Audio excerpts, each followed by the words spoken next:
We're all set, Dougie. Ladies and gentlemen, welcome to Foxborough High School. For tonight's non-league game between the Hingham and Foxborough, coached by Chris Walker. Right. We are live here, Foxborough Hearn Field. Tonight's game between the Foxborough Warriors and the Hingham Harbormen. Harbormen, there you go. Harbormen. Okay.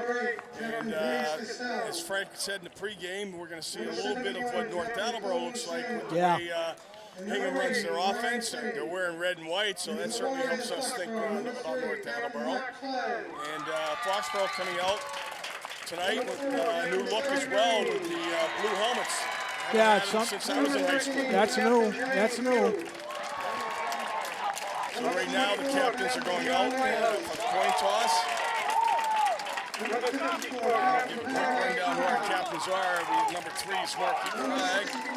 4 is Trey Guarini. 13 is Jermaine Few.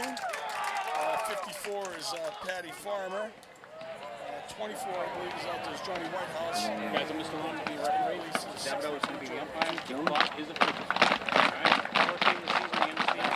Field action. Otherwise, you see yellow flags and they hit the watch game. While we're doing this, Doug, I'll give you the referees, the officials for the evening.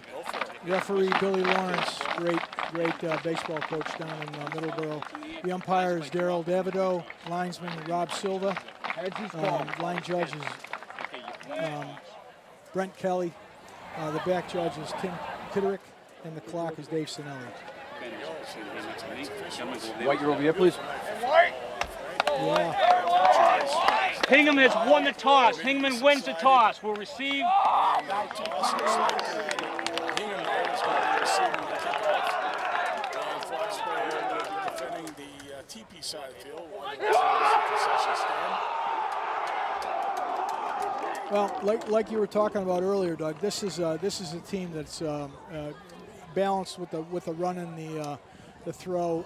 They can move the ball offensively. They're not a huge front.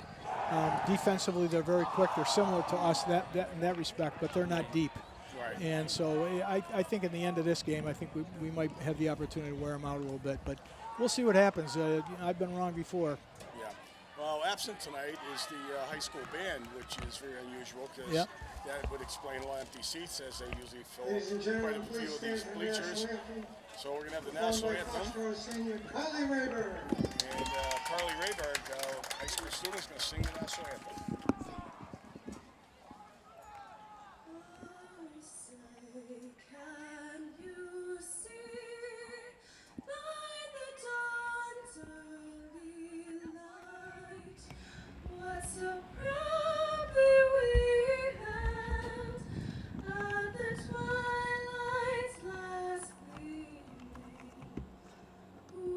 Stripes and bright stars through the perilous fight, o'er the ramparts we watched were so gallantly streaming, and the rockets broke the bombs bursting in air. Gave proof through the night that our flag was still there. Oh, say does that star-spangled banner yet wave o'er the land of the free and the home of the brave? Very nicely done. Very nicely done. Well, she hit a few notes that you and I were never even going to get close to, partner. I shouldn't be in the same room with them. No, absolutely not. I agree. So here we are, ready for kickoff. The field looks great. Yeah. Never know that there was a water ban, drought in Foxborough. We're going to get in trouble, Doug, if we keep talking probably, like that. but you know what? I've never had a problem putting a little water on a ball field, Frank. So. The field does look great. Yep, they did a great job with it. So Kelly McCarthy. Alicia See, Morris. I believe Mr. John Cronin returning as Foxborough's kicker. He was a weapon last year. He was a good weapon. A couple game-winning field goals, right? Yep. And got a very strong leg, so we're going to see Cronin tee it up for the Warriors. Amelia Ketterer. Elise Furlong. It's always an interesting time, Doug. We get to see a lot of new kids. We get to see a lot of new position players, different, and then we get some kids who have really contributed the last couple of years. But I know the coaches are very high on this junior class. Yeah. So we're going to see a lot of juniors here, not only tonight but through the rest of the year. Yeah, that's a good thing. And again, you always like to be able to reload for the following season. Yep. The seniors obviously going to be a big part of this year's success. There's about 24 of them, I'm told, a little bit less than recent years, but still a solid number, 24 kids. I think they had 36 last year, if I'm not Darn close to mistaken. it, partner. Yeah. All right, so Cronin gives it a pretty good knuckleball kick. It's down inside the 20. Gets by. Got a great bounce. Yeah, he did. And Foxborough, barring anything crazy here, is going to nail them down inside the 10-yard line. 10-yard line. Great start. Great start. Number 6 on the return there was Sean Murphy. I believe he is one of the captains for the Harbormen. He is. And Hingham's going to start with their first possession just about on the 10-yard line. So Foxborough's defense has a good chance to set up good field position for us to get the ball back in a hurry here.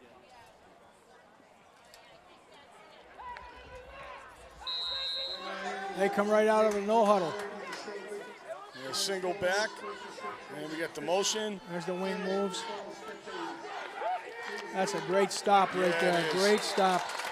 It's, Number Brandon 45, Corey. Brandon Corey. One of the things that I was really, really, really impressed with when I watched these two scrimmages the last couple of weeks. We'll watch Corey on this. Yeah, and actually Nice play. JJ was right there Exactly. too. So The linebackers, Doug, really fluid, quick, not big, but quick. Hit the holes hard, fill the holes. The defensive backs are tremendous. This is going to be a good defense. right, they're staying at the no huddle. They just lost 5 yards. It looks like on that last play there. Quick snap. It's going to be a keeper up the middle. Oh, this is going to. Nice play there. I was going to say this looks like it was going to be trouble. Number 14, the quarterback for the Harbormen, actually. I think we stopped him. Marshall They're gonna- Torres gets out. Yeah, he is shy by about 4 yards. Yeah, I got a punt. He had some running room there, He did. He broke free. right? Basically, Foxborough, yeah, they came with a blitz in the middle. And once again, you see Corey, but down at the bottom of that pile, they're going to get number 18, maybe 28. I didn't see the whole number, Yeah, I but think it was Pat Kevaney. yeah, Patrick Caveney. All right, good job. Yep. Decent snap. And not a bad little kick.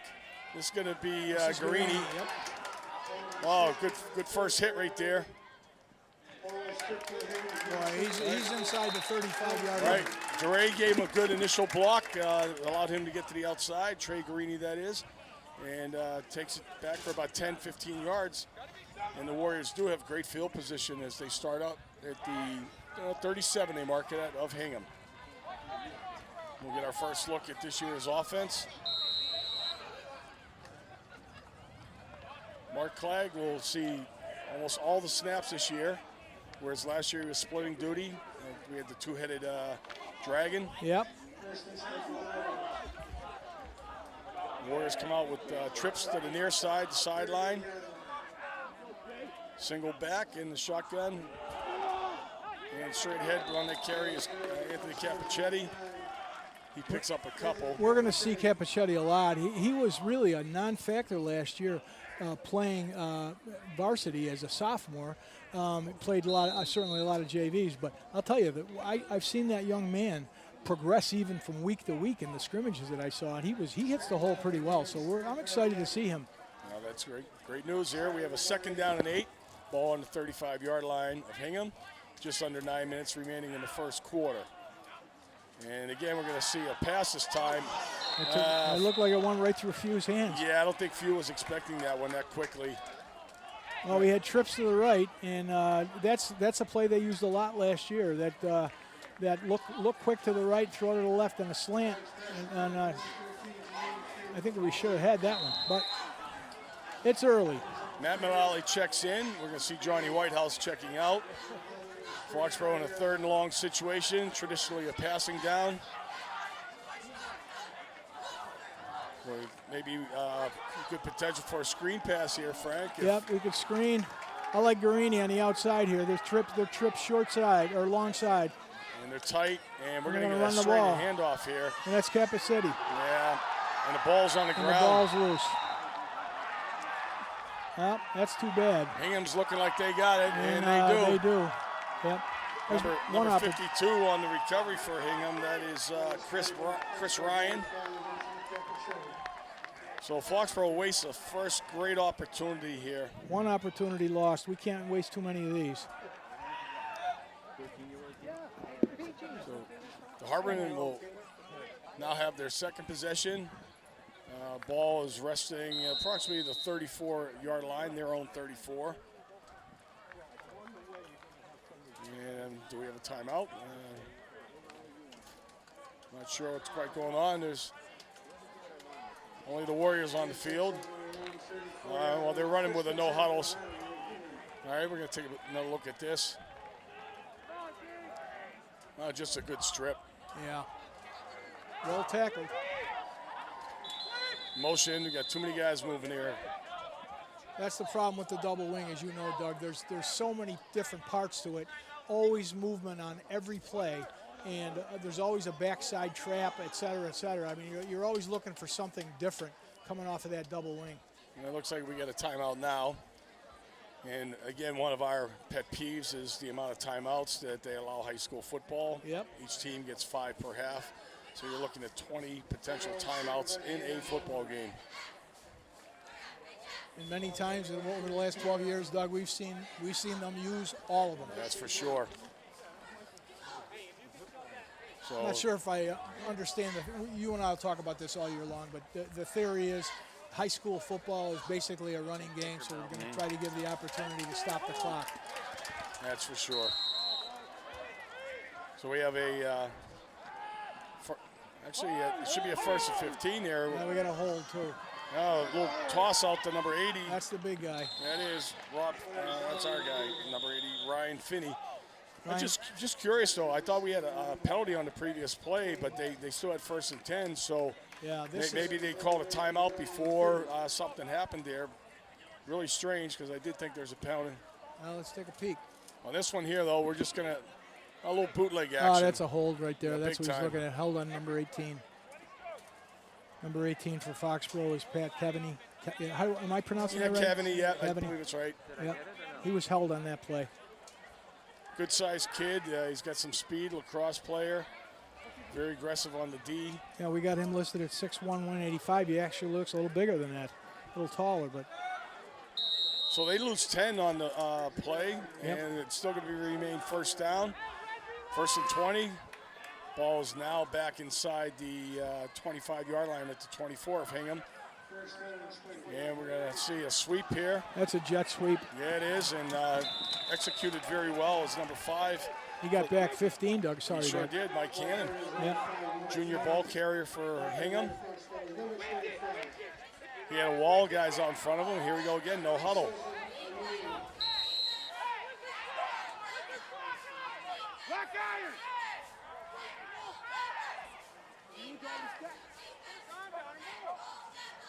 And we're going to see a little pass here, sprint out pass, and he's got that big tight end He's got again. the big boy.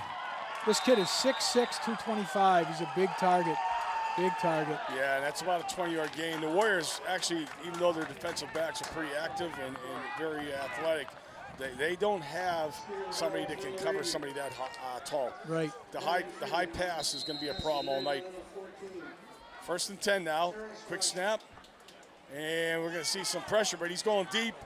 And once again, he's got the same guy. Oh, boy, that's going to be an interference on us. Sure it is. Mike Henry on the coverage is going to get flagged for pass interference. Yeah, he's a target, and they're going to use him 20, 30 times tonight. How can you not? How can you not? He's obviously a very good athlete. He's big target. Probably the biggest target we're going to see this year at 6'6", 225. One thing to note here, Dougie, the head coach of the Hingham Harbormen, Chris Aruka, he's got this. He's been watching a lot of film on Foxborough. He knows they they move a lot of kids in and out on defense, and he's stopping all of that dead in its tracks by going no huddle. Yep, okay. It does prevent Foxborough from wanting to do any substitution. Yep. So 15-yard penalty. It's not a spot foul like you see in the NFL. So not as bad as it could have been, but still the Warriors give up another first down. And we got motion. There's the same thing that Yeah. happens. You must see that, and I know King Philip does it, and North Attleboro obviously does it. We've done it before.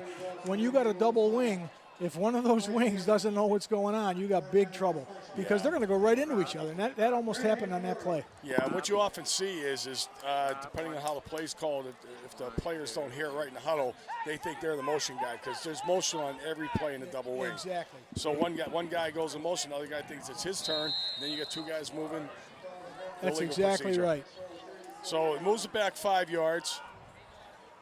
Or actually, Foxborough took, what did they do? They took it down. They got the loss on the play, so that's even better.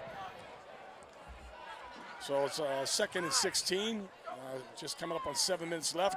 And the quarterback nice is snowed under. 45, 33, and 44. There you go. You got the triple header right there for the Warriors. 33 for Foxborough is Chris Pegas. 44 is Matt Pond, and 45 again Brandon Corey, who's already been active so far in this game. Pond was very impressive to me in the scrimmages, Doug. You're a tough kid, tough kid. We have a 3rd down and about 22, I think, right now. And we're going up top. We're going Oh, boy, wide open, number 7. Trey Guarini allowed that receiver to get behind him. Will Thomas. Yeah, well-thrown ball there. That was well thrown. Right over the top of Guarini's hand. Yeah, Marshall Terres just threw a nice pass. There's a seam route. And Foxborough with a good chance there to hold on a 3rd and long. It gives up the long ball.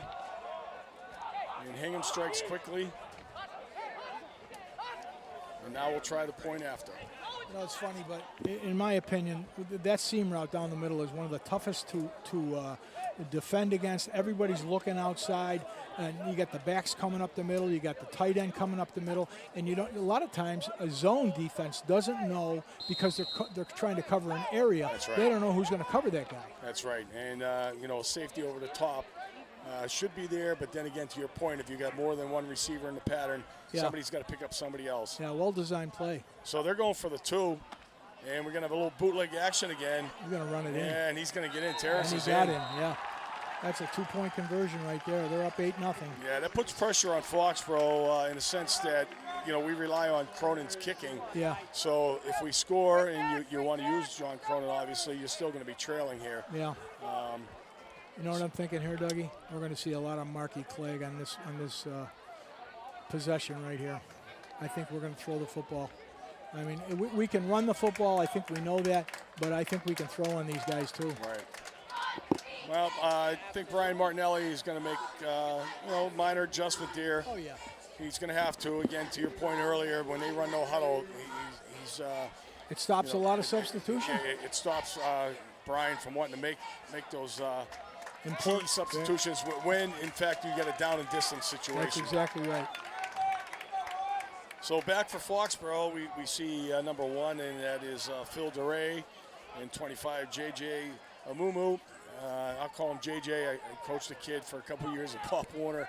He said his name was J.J. I had no argument with it. Let me see if I get this. You can try it, Coach. Oh, Isiosa. I think that's it. Isiosa Omenumu.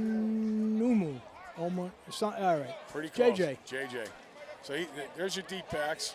Up in front of them, we have for the Warriors Martin McElroy, looks like 32, and then 33 is, again, we mentioned on defense, Chris Pegas. Teeing it up for Hingham. The kicker is John Mills, number 4. We've got some speed back there. I've seen these kids run in the scrimmages. They got some good wheels back there. I don't know if he's going to kick it deep. He's going to get too it bad. there. No? JJ is going to come up with that, and he's running into a wall of white jerseys. Looks like he had a few guys in front of him on that sideline. Yep. He decided to bring it back to the middle. but not bad field position. They're at the 25. Certainly could be worse. It's 26, maybe they're going to spot it. So with 6:29 remaining in the opening quarter, Hingham has a 8-0 lead over the Foxborough Warriors. Always good to hear Al Solzio's voice in the background. Absolutely, it's great to see him. So the Warriors come out and they're spread. Once again, we have trips to the near sideline, and Few is spread far left by himself. And we got a flag, and it's probably going to be a procedure call. That's got to be procedure, yeah. Maybe even an illegal formation, but JJ takes the pitch. He gets about 5 yards before he's run out of bounds, but this one's coming back. For my liking, he's not a great runner into traffic. I think once we get him on the outside or we break him through the middle, he's going to be gone. He's got that kind of ability, but he seems to slow down at the point of contact. Maybe I may be wrong. I hope I'm wrong, because it looks like the last 2 times I've seen him carry the ball, he's done it, and he did that in the scrimmages a couple of times. I'm not sure exactly why he does it, other than maybe the contact issue. But Right. let's see what happens. Yeah, again, you're looking at a guy with minimal varsity experience, Yeah. couple carries last year. Sure. He's now becomes the feature back, let's say. Yep. And unlike some guys who have that opportunity to get some time as a sophomore or junior, Ronnie Martin was one. Right. He got varsity time early, adjusted his game, became a very physical runner, put his shoulder down. Mike Delaney, Jake Pond, guys like that. Well, many of our backs, Doug, over the years, and you and I have seen millions of them. Jack has always had a feature back, and many of them are just rotten, tough kids. Yeah. And I mean that in the nicest of ways. You want a kid who can run. You like Brian Carew. You want somebody who can run the ball 30 times a game and get 260 yards. Right. John Turner. I mean, we can go back and back and back. A lot of good backs. Yeah, you're a lot right. of good backs. So the Warriors come out again. We're going to see twins to each side this time. That means 2 receivers on each end. Clag, a little bit of a blitz here. And they got Clag's him. in trouble. They got him. Oh! He got out. He got out. Throw the ball away. Get rid of it. Holy cow, Mark. They got him. There's the bad mistake right there. Yeah. Mark broke 2 good tackles there. Yep. Short tackles, it looked like. Gets outside the pocket. All he's got to do is throw that ball up towards the sidelines. Exactly. Just get rid of it, because he's out of the pocket. He's just out of like the pocket. you said. No intentional grounding. That's a shame. It really is. So the Warriors are shooting themselves in the foot here, and old momentum is all red and white at this point in time. That was probably about a 10-yard loss. We're looking at the Warriors got the ball at their own 10-yard line, and they started at they did start to 26, so they lost 5 on the procedure, and they just lost 11 on that sack. Still second down, so don't need it all right here at once. Maybe the quicker slants might be the way to go until this offensive line adjusts to the defense. And they're all babies. They're young kids, except for maybe Bartuka, right? In the center. Yeah. Oh, geez, there's another penalty. There's a procedure penalty right there. We have a snap infraction. We did see some movement from the defense, but it looks like, again, they're going to get the defense this time. Oh, they got defense in the neutral zone. We get 5 back. There you go. We don't get the microphone this. Not tonight. Not tonight. So still second down, 21 yards to go. Ball on the 15 of Foxborough. Just under 5 minutes remaining in the quarter.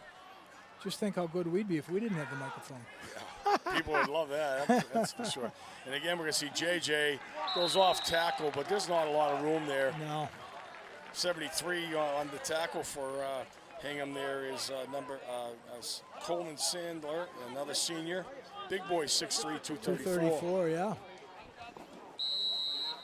They got a couple of big kids.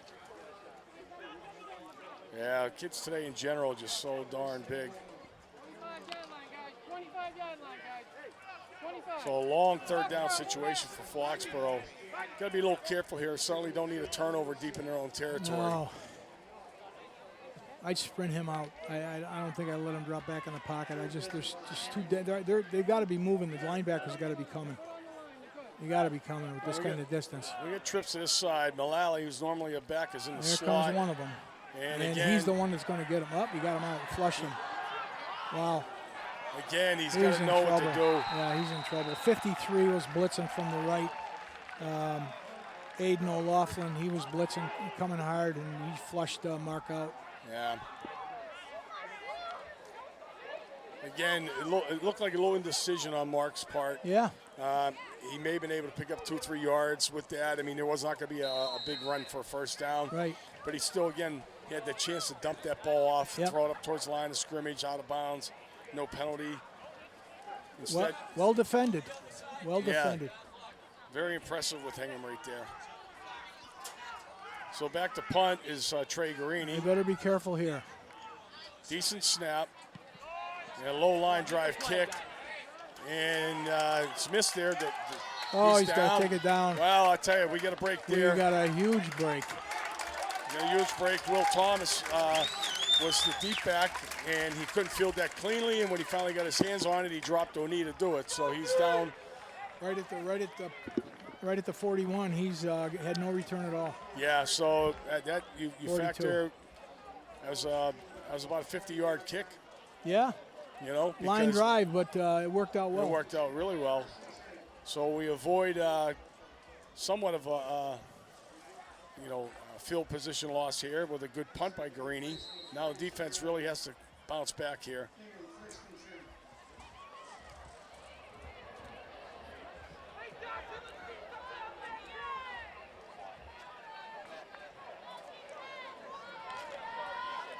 You see the officials moving the Foxborough players back off the sidelines.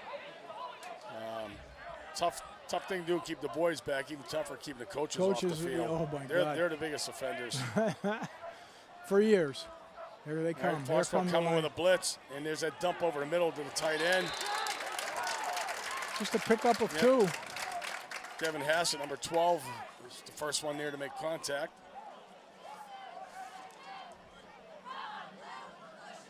Second down and 8.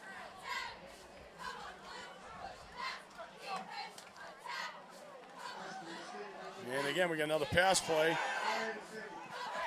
And that's exactly what we would expect out of Mark Clagg as the quarterback. Just get outside the pocket and throws the ball away. Yeah. Avoids that sack. He had a lot of pressure there coming in hard for the Foxborough Warriors. I think it was number 83, but I don't have an 83 on my roster here. For Foxborough? No, Yeah. we don't know. We don't have I thought it was number 83, but I could be wrong. Could have been 33, as a matter of fact, right in the middle of the field. The one thing is at least we can read the numbers off these uniforms. Yeah, those white ones with the Vegas gold. Yeah, it was real That's tough. tough. That's tough. Okay, this is a big play because they're right in the middle of the field, and they got 3rd and about 7. Or 2nd and 7, I'm sorry. The officials are talking. I think Foxborough is trying to get an intentional grounding call out of that. There's no receiver in the area, but again, as long as the quarterback is outside the tackle box, which basically means you have your center guard and tackles about 7 yards each side of the ball when it's snapped. If he rolls outside that pocket and throws the ball towards the line of scrimmage, the receiver does not have to be there. It's not intentional grounding. So no call, 3rd down. Foxborough wants to show blitz again. You're going to see an audible here by Hingham. And he's looking for it. There's going to be a flag. There's a flag right there. That's going That to be was an easy one. That's going to be a flag on Darcy. Yeah, Yeah, it's real easy. He gave him a push out of bounds. The ball might not even have been catchable. right. Before I trip over this. Yeah, that's a key mistake right there by Foxborough. Yep. So we're going to have a pass interference call, 15 yards. Going to be a first down. First down. So the Warriors not looking sharp at all at this point. After our first good defensive series, it's been all Hingham. Ball will now be in Warrior territory. 41-yard line, I believe.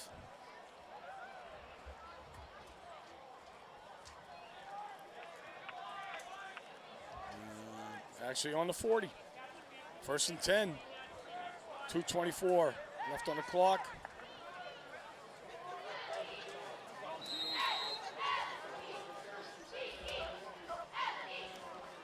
Here comes the blitz again, and we have a jet We sweep. got a jet sweep, and he's going to pick up probably about 9 yards on that, Doug. Kyle Damaris, number 3. That was a little trickery on Therese there. Yeah, Well handled. Marshall Therese, the quarterback, number 14 from Hingham, has got good hands, quick feet, and that was a lot of deception on that double wing. yeah. Gain of 8. Now Therese is going to bootleg pass. He's got the big tight end Got the again. big guy, and that's going We to be may have a hold here on Hingham. him. On Which is him, yeah. which is a shame because you just had about a 15-yard pickup.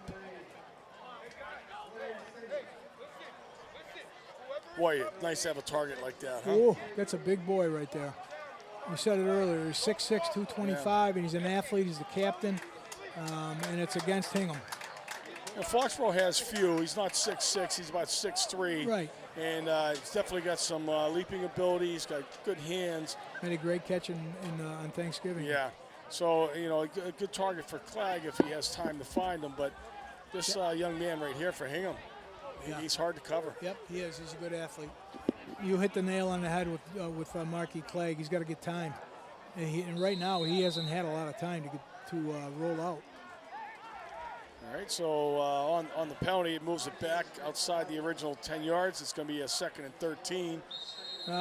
We got movement. I think we got movement on the big guy. I think so, yeah. It was offside.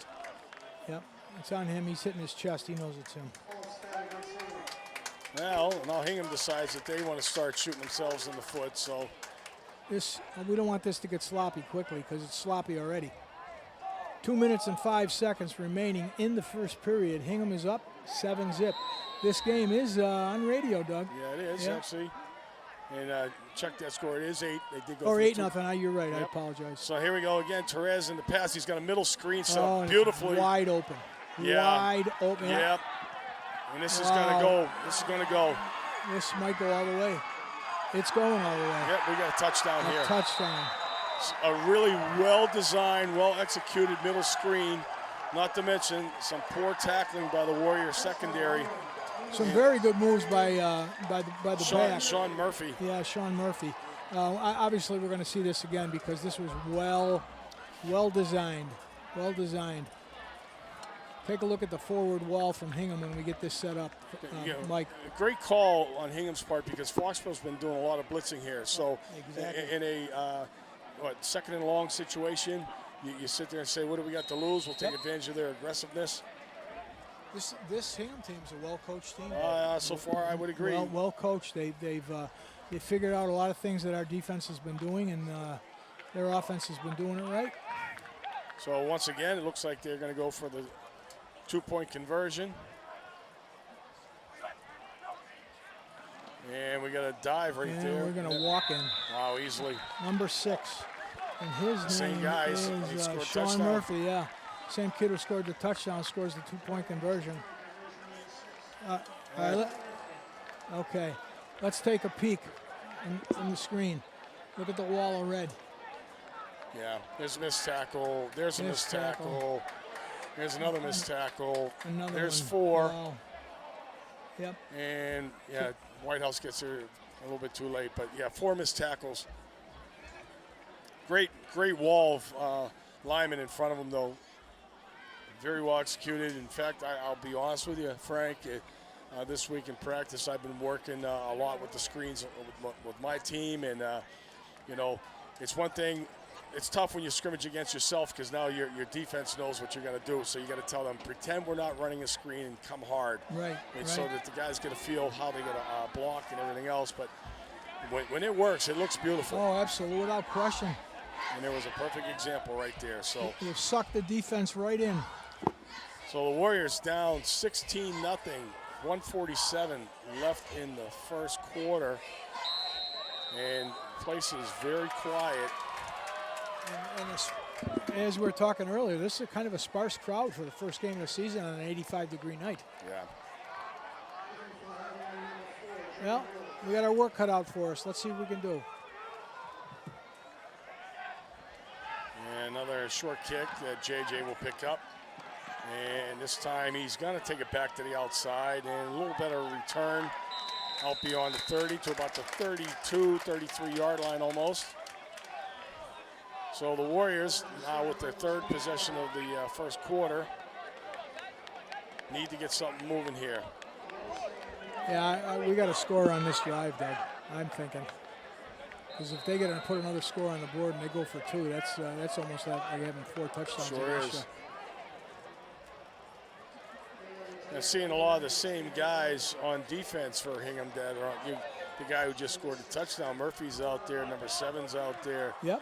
You know, some of the same guys, so hopefully we'll start to wear these guys down.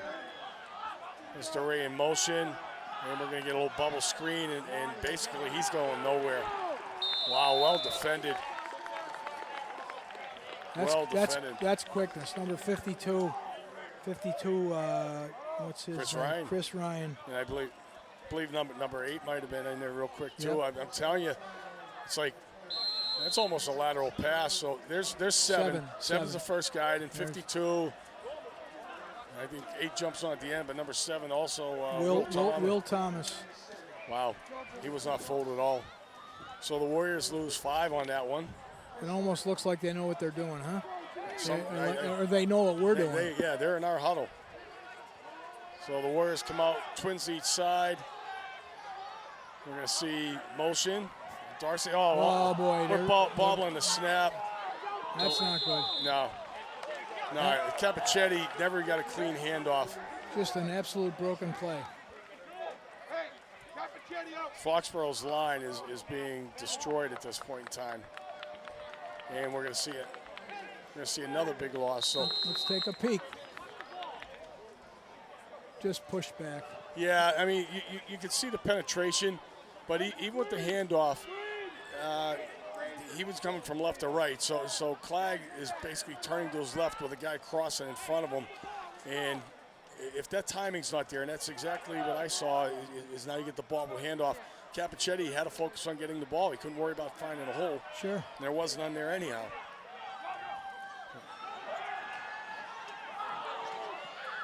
Nothing there. Well, Foxborough will be punting. I don't like what I'm seeing here. Yeah. We look way off. Way off.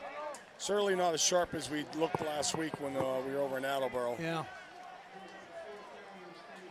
Then again, we're not playing Attleboro. Nope. It's a pretty good Hingham team. The AD over to Hingham used to be the AD at Mansfield, Margaret Connolly. Okay, really? Huh? Yeah. A little trivia for you. I thought maybe she had retired. She has. Ah. She's retired at Hingham. Not a bad place to retire. No, right? exactly. So Guarini is back for the punt. Good snap. And another end-over-end kick. And again, we see Will Thomas is back there. This time he was deeper. And there's a penalty. This could be a block in the back. Yeah. Thomas was deeper for that kick after the first one by Guarini. Mm-hmm. And he actually set himself up better for the return, but if that's coming back because of a block in the back, then again, Foxborough benefits somewhat. Yeah, they got to push in the back. Yep. Ball was in Foxborough territory, just at the 50-yard line, just over. Take a look at this from the other side here. Yeah. And again, all it is, it's a little hip check. Yeah. By number 55. Yeah, but it's enough. It's a hit in the back. Yeah, he could have not called that too. True. We got a break on that one. Yeah, he's not using his hands, right? Yep. So it'll still be first down and 10. It's just that they're pushed back 10 yards. They'll have Hingham, that is, will have the ball at their own 40-yard line. We got 6 seconds left in the first period here. And Hingham's up 16-zip. Thing is, the deception with this double wing has really worked in Hingham's favor, obviously. Marshall Terez at quarterback. Sitting back there, and there goes an easy handoff to the fullback, and he's stuffed. Corey once again. Yep. That'll end the first quarter. Thank God. Yeah, Foxborough not sharp at all. Hingham at times not sharp, but enough. 2 big plays. 2 big plays, long pass down the seam and then the middle screen. Other than that, Foxborough's contained it pretty well, but susceptible, again, to the big pass play. Going to make some adjustments. Again, you see Foxborough come with a blitz, and Corey was one of the linebackers coming, so he gets there fast, wraps him up, drops him, gets a little help there as well. Number 10 for the Warriors in on the play is Teddy Mayer. How are we setting up? How's the Norton thing working out? Down to Pop Warner, not too bad.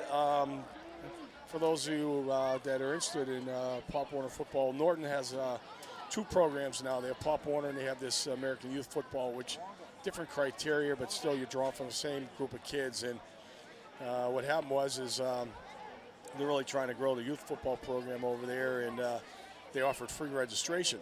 So again, mom and dad looking for babysitters in a lot of cases. Sure. Get to keep their kids playing for no cost, where the Pop Warner program, Norton charged. And we found out that they needed some help, and we had a couple of openings. One of our teams was definitely shy, so far so good. And we'll see how it continues. So back to live action, and we got a double reverse coming with a pass play. Perez is all by himself. Look at this, Doug. Oh, Oh, he my drops it. God. Wow. Wide open. Wow. Quarterback handing off, coming out of the backfield, and he was wide open. Right. And it was a nice pass, It too. was. Jack Johnson was the thrower on the play, and he came off on the double reverse off the wing. And Perez was, like you said, Frank, he's wide open. That thing just went right through his breadbasket there. Little trickery on first down. Wow. We got a new quarterback in there now. So we have second down, 13. And Whoa. that actually is, that's who stepped in at quarterback. That's why they, it looked like he threw a good ball. Yeah. So you have number 12 in now, and that is Jack Johnson. Jack Johnson. Looks like a fairly good-sized young man, too. Check the stats on him. He's 6'2". So, yeah. And now he comes off the field, and He's only a sophomore, too, Doug. we must have missed it down on the scoreboard because they're in punt formation. The down marker on the field says 4th down. And they are punting. And it's not a very good punt. And Foxborough. Oh, my goodness. There They you got go. it. Hingham got it. Another huge mistake. That should never have been touched. Phil DeRay with a monumental. Huge mistake. Mistake right Huge there. mistake. They're going to have decent field position around their own 35-yard line. To this young man's defense, Doug, I don't think he's ever played football before, has he? He played down in Pop Warner, but again, varsity experience. That's one where, again, you're not going to gain that. He picks that ball up. He's immediately going to get drilled by two white shirts right there. And he's got to know that, too. And he's not a big guy. No, he's a not. wrestler, correct? Yeah, he is. He's a good wrestler. But, it's just Foxborough continues to make mistakes. So now They got the ball back? How did we get the ball? I have no idea. My goodness, that one's on me. I missed that totally. Well, I don't know how this happened here. Well, maybe we'll go back to a replay, but he sure as heck lost that ball. He sure did. All right, well, Foxborough has it. Somehow we got it. I'm not going to complain. We'll take it. Clegg is back to pass. He's got a seam route. He's got Guarini. And there he goes. Guarini makes a nice diving catch just beyond midfield. Foxborough's first down of the game. Guarini's in the slot, and that's good ball. Yep. Down and away, as they say. Now we get motion. And again, we're going to see another pass play, and he's going deep. That's going to be picked. Yeah, it is. I could tell that as soon as he let it go. It was short. Not good. And again, number 6 comes up huge for them. It's Murphy. Did he? Was 6 or 2? I thought it was 6. You're probably right. To me, Frank, if we see this in replay, it almost looks like Clegg throws off his back foot. I think you're right. I think you're right. All right. He stepped in a little bit, but too much height. 6. You're Yeah, right. six Yep. for the.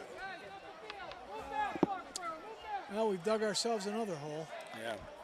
So somehow we get the ball back on the muff punt, and then we decide that we don't want to hold on to the ball and give it back anyhow. Not a good opening night for the Warriors. And once again, Hingham has the ball in decent field position. There's a And quarterback Therese draw. Yeah, he's going to go down. Smart play on his part. Picks up a couple.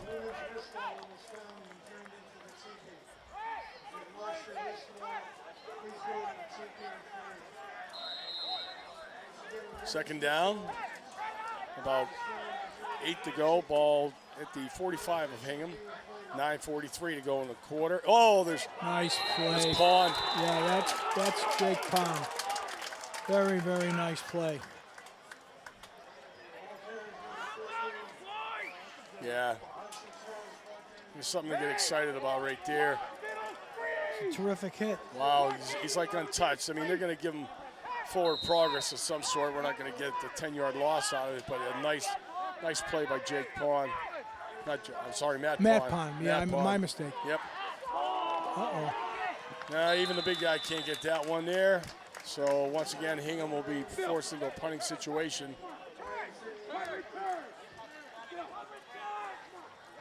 Oh, there's a break. Yeah, we Dodged the bullet. all right. Yep. So let's, we got A.J. Dooley yelling at Dury right now. Yeah, Make sure you know what you're doing, kid. Greeny's back there with the Ray.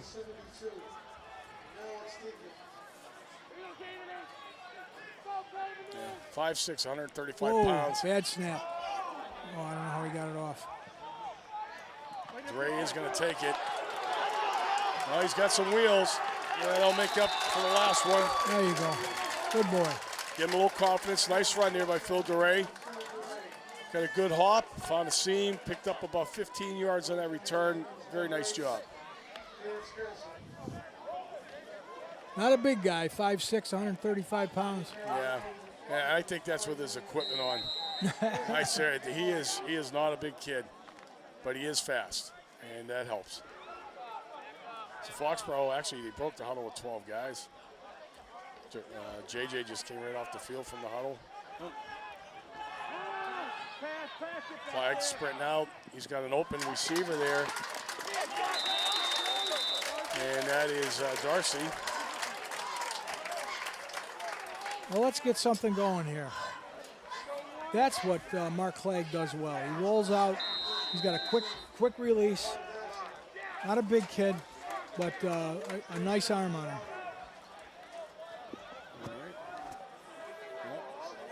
Mullally at White House come out. So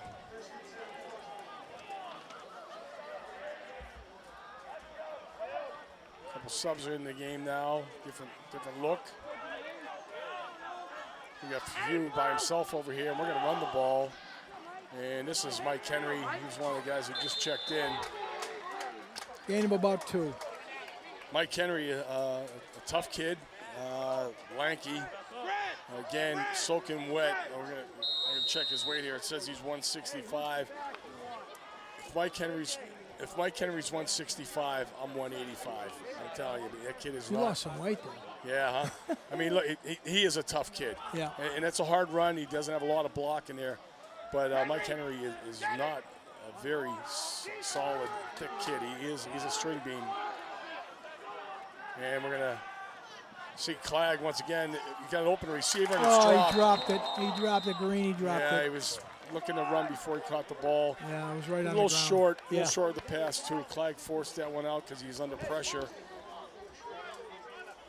So, yeah, we're gonna come back at this one. You see some good pressure here from Hingham, and Clegg does a nice job eluding it. Got the open Guarini, but it's a little short for him. Trey knows. Mark's So- a little off tonight, but you know, first game. I understand first game jitters. He's a senior though. He should be up. Out here, Jermaine. Out here more. Out here more, Jermaine. Here we go. effort, Nate, as you said, and more pressure. And now he's going to run. He somehow slithered through that hit. He's lucky he didn't get killed. Yeah. I tell you what, Vance Cassell had him all lined up there for Hingham. Get out of there.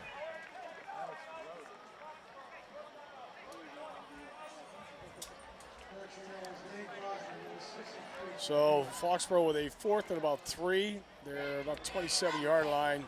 It's a good time for a timeout, actually. Make sure you get the right play call here, Coach Badiri.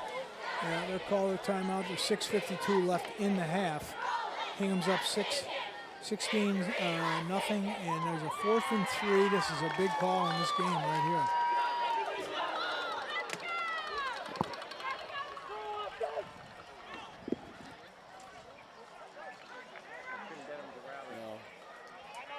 Hingham's making some substitutions. They just brought in one of their big boys, George Doyle, 290-pounder. Who's your go-to? I don't think we're running the ball. I don't think you can. I think we sprint out here. I'm not going to run the football here. Yeah. Try and get a receiver, one of your backs out in the flat there.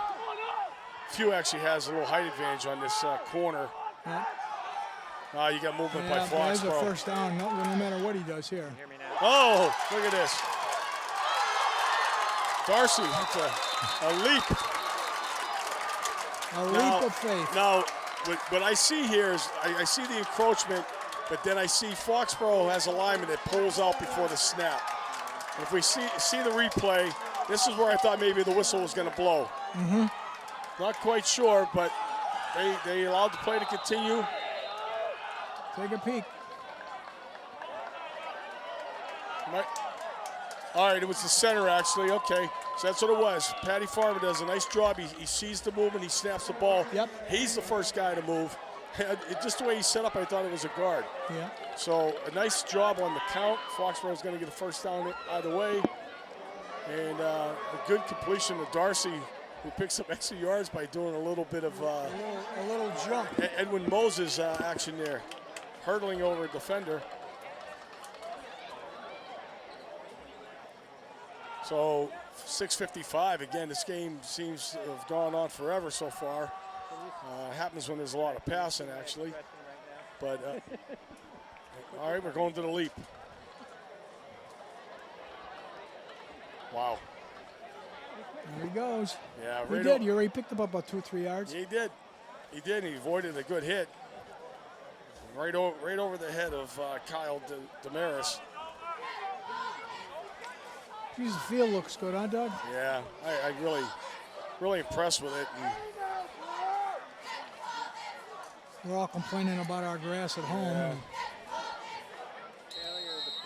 You know, it's I know someday the plan is still to try and move these games to the Sam Burns turf field. Yeah. They have the lights. You know, they're working on maybe getting stands next and stuff like that. But I just think. Seriously, if they ever move there, you're just going to have a major traffic problem. Oh, yeah. Where do you get in and out? One way that's in, it. one way out. It's tough enough when they have band concerts and everything else down there like that. So, graduation's a sin. yes, they are. Yes, they are. So, Foxborough, 1st and 10 at about the 12-yard line. They can pick up a first down before scoring. And again, we're going to see a fade here to the few. A little hand-to-hand combat there. The fans are yelling for interference, but Few was just as much engaged in that as the defender was. Absolutely. Let's take a look.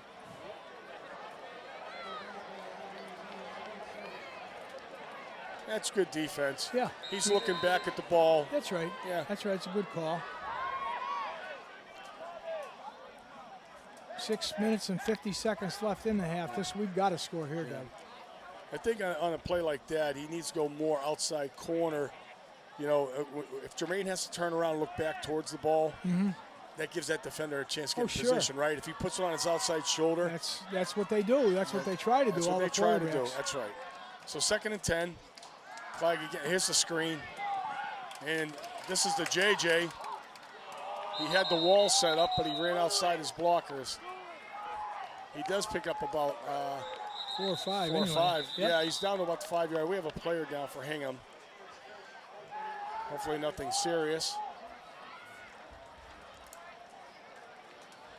He's moving, but he's up. That's a good sign, but try to get a number. It's in the 50s over there. If we can get I was going to say, get a replay, you're going to see, again, the middle screen. This is set up pretty well. And actually, it's going out to the right side, so it was a screen right.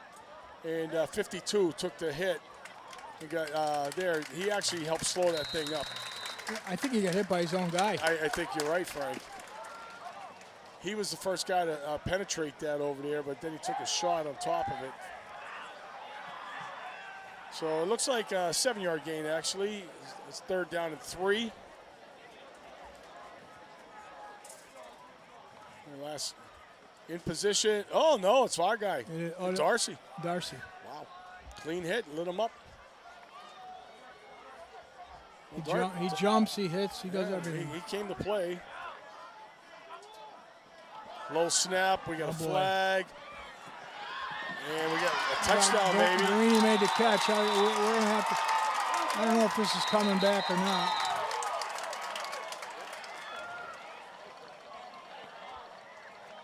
If we have I think it's coming back. Shift on Foxborough. Yep. So we lose that score.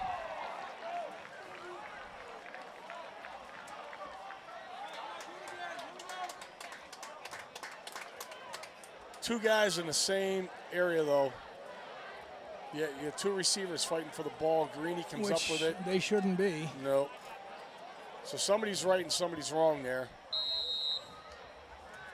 And Foxborough takes a score off the board because of a shift, and now they go from 3rd and short to 3rd and long. Again, can still pick up a 1st down without scoring.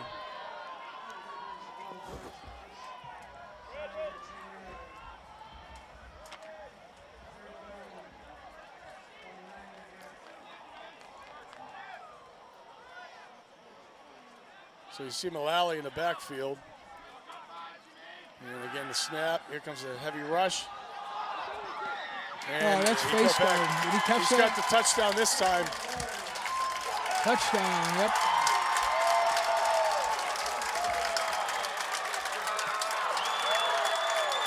Darcy. Now we're going to get a penalty for probably excessive celebrating. I think you're absolutely right, too. Boy, we can't do anything right. Guys, you got to act like you've been there before. Yeah. You know, it's a shame because I'm not sure, do they enforce it here? And the kickoff, don't they? I would think the kickoff. Maybe the point? I don't know. If they put it on the point, then it makes things a little bit tougher. I think it's on sportsmanlike conduct. That's exactly what it is. They'll assess it on the kickoff, so Cronin will be kicking off from deep in his own territory.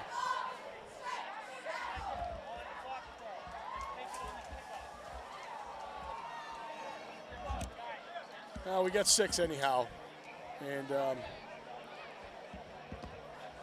that's the important thing. Sure. And now Foxborough, we'll see if we're going for 1 or 2. It looks like we're going for 2. I do not see John Cronin on the field. So Hingham's forced our hand already. Yep. Here's where your linebackers are important on this play right here. The Hingham linebackers got to take people out of the backfield. Yep.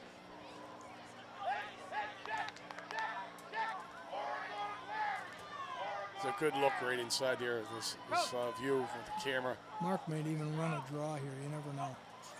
Maybe not. Yeah, he's got it. That's Johnny Whitehouse on the reception for 2 points. That's huge. That's real big. Keeps us within a 1-score deficit here, and going back to the touchdown here on an instant replay. Again, nice camera view. There's the loft. This ball is well thrown, and again, face guarding like you were yelling for, Frank. Very much the case there. And Darcy with the score. And right about this point here is when we draw the Stupid penalty. yeah, Oh, and we the did a back flip. backflip and That's what did it. yeah. The back flip did it. You know, it's great to be excited. I mean, God, you work hard to get in that end zone, but And now it puts us in a bad position. yeah, I mean, we're going to be kicking off from our own 25-yard line, and this ain't Denver where you're going to boot the ball to the other end zone.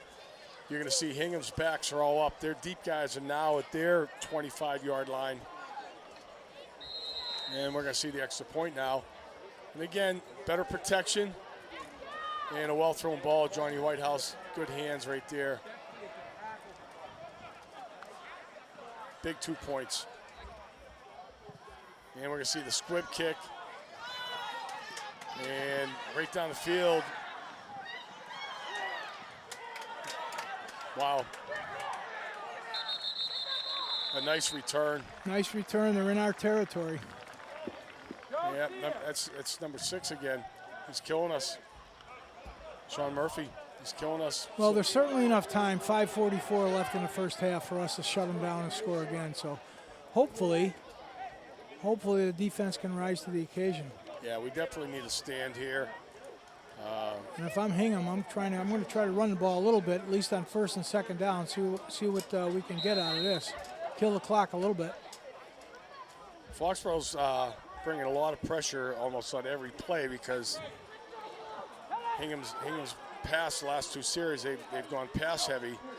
And there you're going to see that draw play almost. And there's a flag. So I'm sure that's going to be a hold. I'm hoping it's not a face mask. Yeah, they're saying it's against Foxborough. And it is. Personal foul, it's face face mask. Dougie, you got that one. Yeah, I'm on that tackle. I didn't see the face mask, but all I saw was blue shirts, and I'm thinking like. Boy, it's a big one too. It's a 15-yarder, Yeah, it is. so that's an intentional. Yeah, there was nothing but blue jerseys here. Foxborough did a great job of snuffing that one out, and then they turn around and give up the face mask personal foul. And Hingham once again with great field position. Oh, we got another penalty coming. I think this is on Hingham. Wow. Whistle blew. You can't do anything about it once the whistle blows, young men. Foxborough may have encroachment on them because I think there was contact, if anything. Yep. Yeah. So we got lucky. It's right over the center too. Yeah, we got lucky we made contact. Well, Foxborough's just given up 20 yards For nothing. for nothing. 5:27 left in the half. 1st and 5, ball now at the 29-yard line of the Warriors. Pretty much, we got the empty backfield with the wings. That play's being called in from the sideline right here. Therese has got the signal. People are being moved around. Look at this. So I was going to say, we got double wings. We're running like the wing T here almost. Yeah. No, there's just too much movement. Therese, nothing there.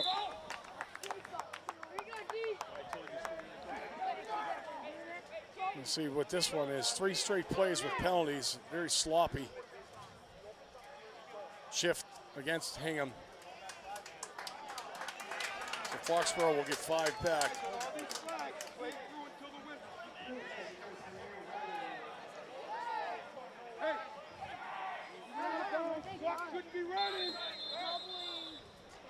Well, it's a warm night though, huh? Mm-hmm.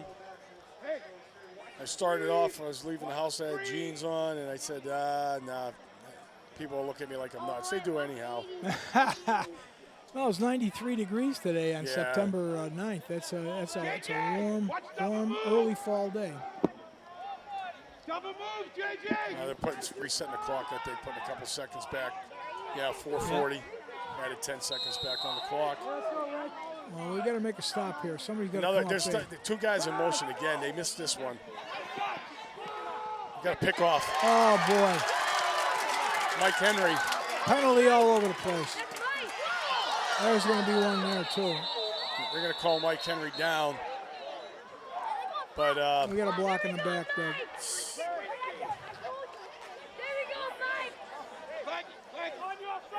I actually thought Hingham had two guys. Once the guy went in motion, it looked like the left side wing jumped at the same time. Yeah.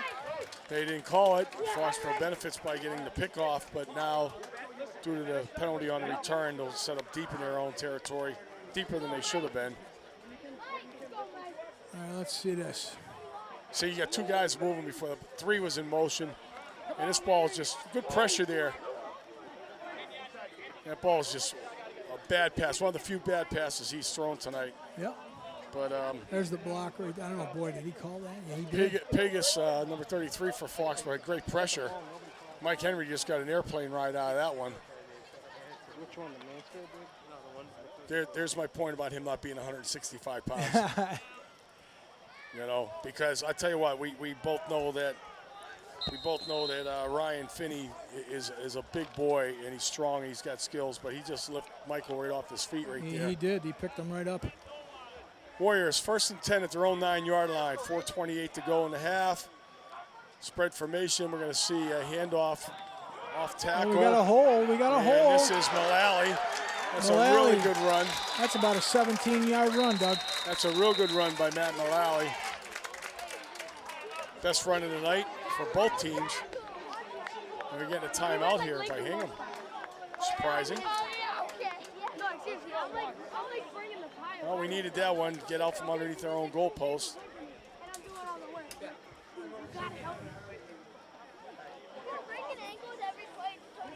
And we'll see what we get for line play.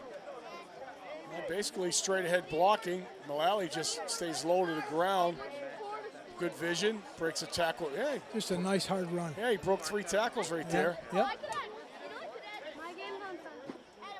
Matt is a wrestler as well, very good wrestler. Good sized kid. He runs very fast for someone of his size. Really has come on since he's in 8th grade. He really has developed into a fine football player. So we'd like to see that. Yeah, absolutely. He certainly had a nice run on that one.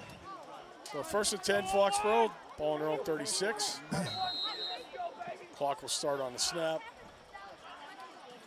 And once again, we're going to see a little dive action there. And I believe we're going to see Mullally pick up a few. And you know what you kind of take for granted, Farmer being the center, the snap. He's not teeing up. He's dropped back 5 yards every single play. Yeah, that's pretty good for a young kid. Yeah, it is. And again, Patty Farmer has been a center since his Pop Warner days. Back then, we ran a little bit of the pistol, so he could show signs back then, Frank, that he could do it. Mm-hmm. And to your point, it's not easy. Everything starts with him, and every snap is going to be right on the money. Absolutely. A gain of 4 by Mullally, so 2nd and 6, Warriors. Clagg's going to sprint out to his right. He's got a little bit of room there, and he finds Garini as he gets his foot down. Nice job by Trey Garini. Picks up another first down. Nice catch. Gain of about 9. Wow. Here we go. Camera on the opposite side of the field. You get a good view here. Nice catch. Yeah, he did. Yeah. Stretched out for that one. Very athletic, Garini is. Met him for the first time the other day. Very quiet young man. Or at least to me, anyway.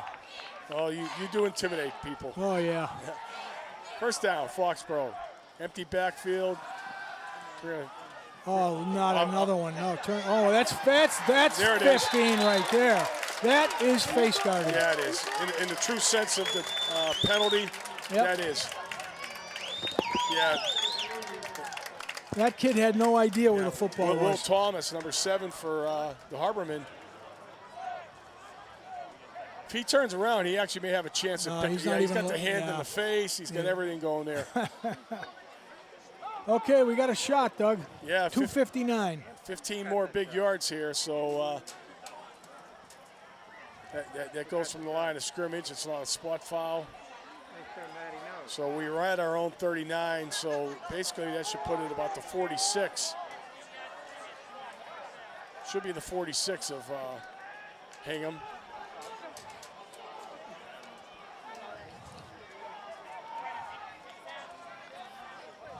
Yeah, hands up, hands in the face, pushing.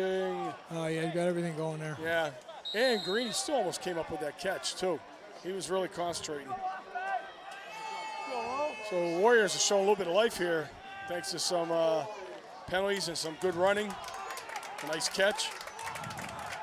3 first downs in a row.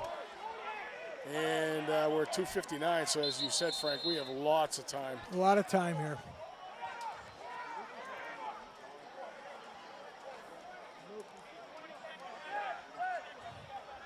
Foxborough calling We a must timeout. have thrown the ball already 10, 12 times. I would think so, yeah. AJ told me they're going to throw the ball tonight. Well, that's AJ's dream. Yeah. He has a good quarterback, and certainly AJ loves wide open offense. And if you have trouble running the ball, the best way to move it obviously is through the air. So Clyde goes back out, gets some instructions from Coach Badiri. Warriors come to the line. And I believe Mullally might be in the backfield by himself. It is Mullally. He's going to take a toss, and he's going to get busted up. Nice tackle by 7. Yeah, that's That same Johnson? guy. Yeah, that's Will Thomas again. Thomas. He's had a good game on both sides of the ball. That toss was a little on the low side. Yeah. So Mullally had to slow up to take it. So the Warriors lose 3 there. 2nd and 13. Clock is moving, 2:35 to go.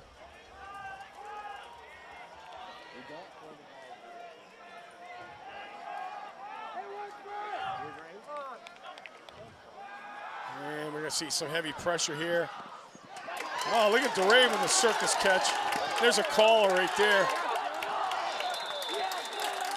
Boy, That's a great catch. it was a great catch and run. He picks up the first down. And again, the speed of DeRay is evident. What's near the end of this, though, it looks almost like he gets horse-collared. This ball is going to be up over his head. Great grab. Now he turns up, keeps his balance, and right here, it's actually lower down. Yeah, he's on his back. Yeah, very nice. Very nice play, Phil DeRay. First down, Warriors. And again, we're going to see a sprint out. Mullally's here for a lead blocker. Get rid of that ball. There you go. Get rid of it. Oh, That's better. whoa, That's better. That's frightening. Frightening, but better. Better. At least we don't take the sack there. That's right. I think you heard everybody in the house say, throw the ball. Throw the ball.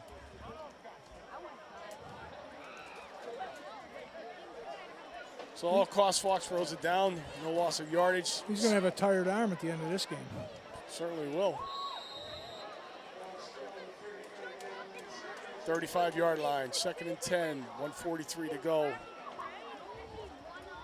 Again, if we don't get in the end zone, we get close enough, we have the leg of John Cronin, where we could actually go for a 3-point field goal attempt.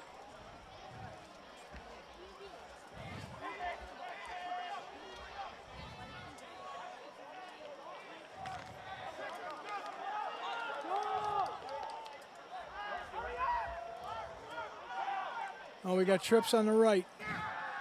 You're going to see a full, here goes Guarini. No, that hit him in the helmet. Good try. I think the ball would have been out of bounds anyway. Yeah, he's a little slow getting up, too. He was kind of twisted backwards. Yeah, he's not moving too quickly. Looks like he hurt his leg. Yep.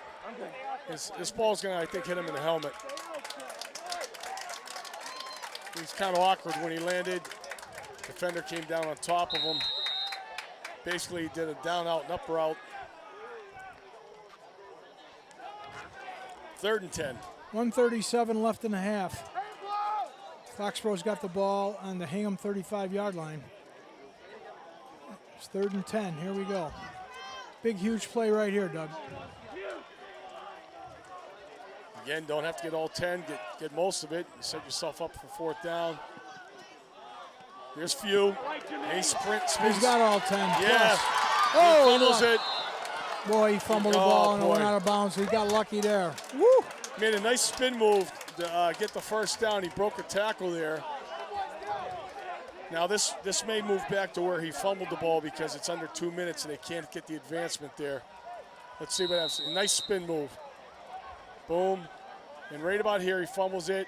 It goes inside the 10, but they mark it back to where he was. Or did they not? Yeah, they did. They marked it the 13. Yeah, so he does not get the advancement on it. Right.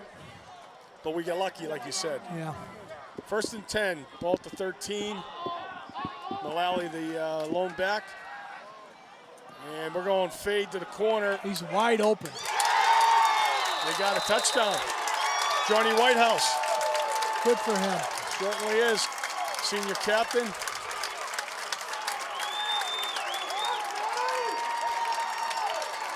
Really good, really good.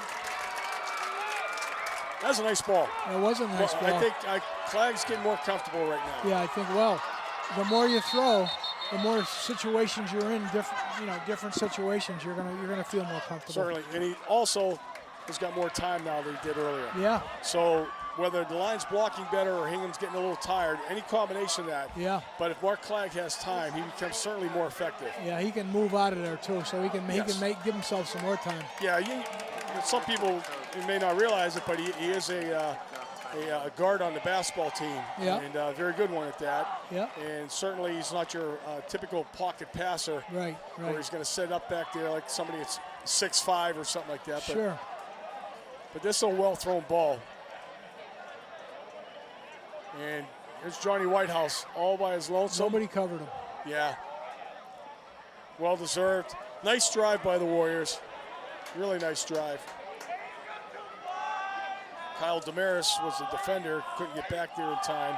So now the Warriors will attempt two-point conversion. I'm impressed with how they fought back, Doug. This was a nice opportunity for them. They're down 16-0. And not playing well at all. In the first period, and here we go. We got to pick it up, and we did. And we are kicking off. No, actually, we get the ball in the second half. So that's a plus as well. And we're going to see a crossing route, and that ball's batted down. But still, I like what I saw. Minute 20 left in the half. Anything can still happen. But yeah, it's a good answer. We're far from done here.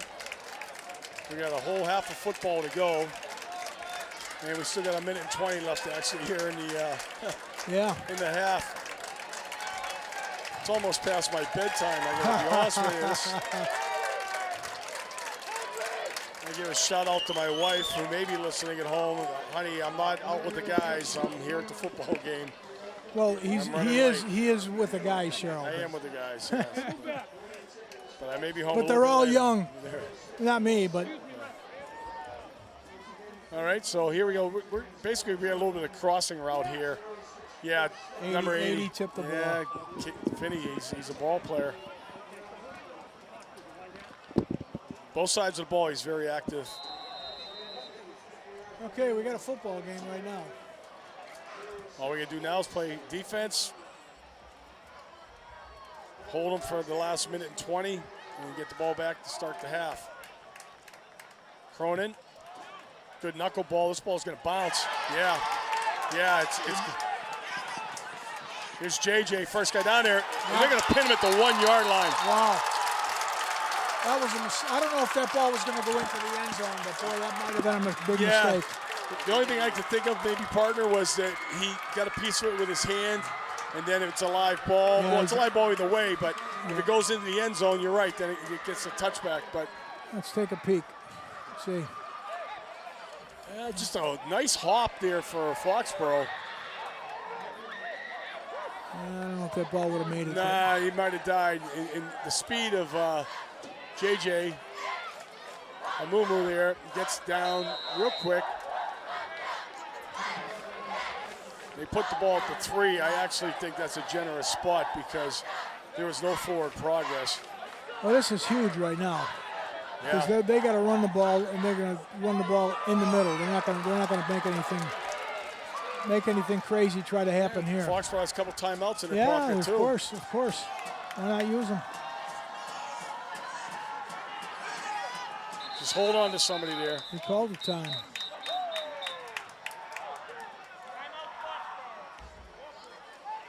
The key thing there is when you have that scrum is just make sure you contain it, because I've seen it where there's a pack of Somebody people breaks. and he breaks out. Yeah. You know, he's actually behind the pack trying to push ahead, and then all of a Yep. sudden he kicks out. That's right. All it takes is a little angle, and Oh, somebody absolutely. pushes you forward, and boom, you're through. Absolutely. Well, it's turned into a good, entertaining game, Doug. Yeah, still sloppy, but Yeah. at least now it's a contest. Well, we again. can understand the sloppiness almost. I mean, being the first game. You got some inexperienced guys. You got a handful of guys never played varsity ball A before. lot of new kids. That's Yeah, right. you're exactly right. If this team is successful this year, it'll reflect on the coaching ability of the staff, I think. Without question, I agree with you. Speaking of coaching, as Yeah. everybody knows, we've lost our good friend Joe Heinricher, and obviously the whole town was deeply saddened by that.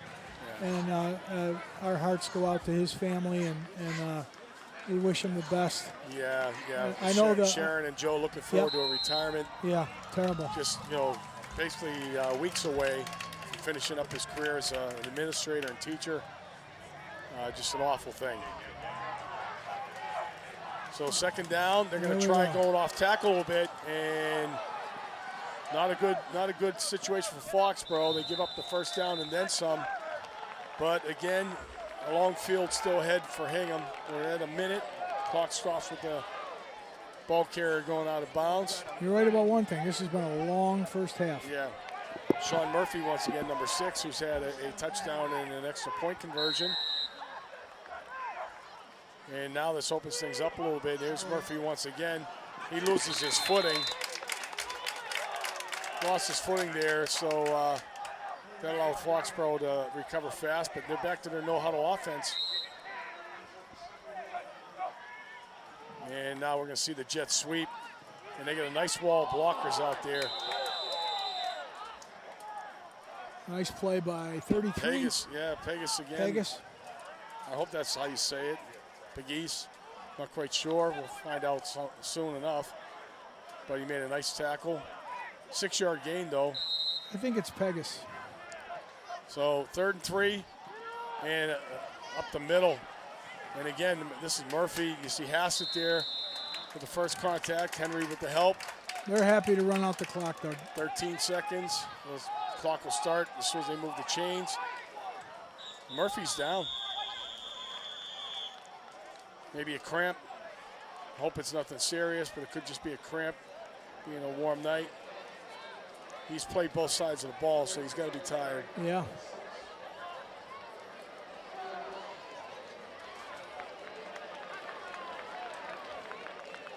Boy, I've had them on a hot night, too. They're tough. They're tough. Let's see this young fella. Well, he takes a helmet on the thigh. I think that's Mike Henry, possibly right there, because Hassett's also involved. But so we're at 3 seconds, 2, 1. That's going to be the half. So interesting to say the least, partner. Foxborough falls behind deep early, like you said. 16 points after 1 quarter. Better second quarter is all Foxborough in the second quarter. I really think, other than the 2 big pass plays, we've controlled them defensively. Pretty much, They give up the 2 big pass plays. Offensively, it looks like we got our rhythm now. Yeah, I hope that we can find a running game to go with the passing. We know that Mark Clegg can throw the football. We know he's got great receivers. And it's exciting to watch new kids come into this position as a wide receiver and just play very, very well, because we had great ones last year. Yeah. So it's nice to see. I think it's going to be a great second half. All right, well, we got no halftime entertainment. The band, as I said earlier, is not here tonight. So teams will head to the locker room. And in the meantime, maybe the truck will throw on some music for you folks at home to listen to while Frank and I take a break. Screen, you can see the banner honoring the memory of Coach Joe Heinricher. I wore number 76 in high school. I played with Joe. I was a teammate of his. I was a year behind him. He was a good ball player, played college ball, came back, taught a lot of other kids, taught them about more than football, taught them about life. Yep.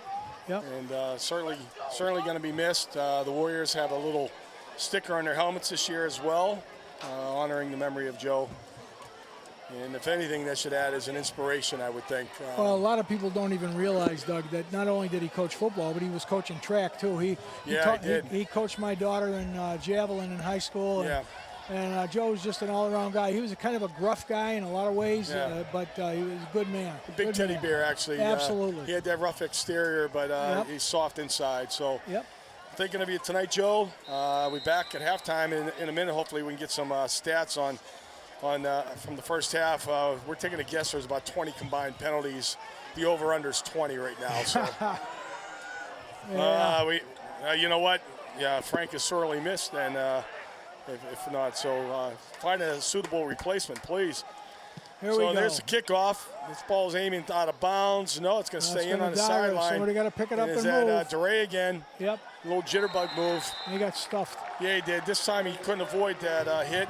Got a couple. But you know what? I bet you, Frank, that grass is thick as we saw when we were down on the field. It really was. I was surprised at that. I made mention to Doug at the beginning of this, when we were down below, that the grass is really, really, really thick. Yeah. Obviously, they've fertilized this stuff, and they let it grow a little bit, probably to beat the heat a little bit, but it's really thick down there. Yeah, in the field, this is probably the first action this field has seen. Since last November? Since last November. So, yeah, that ball kind of died there on the sideline, but the Warriors will start at their own 19, 1st and 10. And again, looks like Mullally's the back with Clegg, and he takes a handoff. Mullally's got the handoff.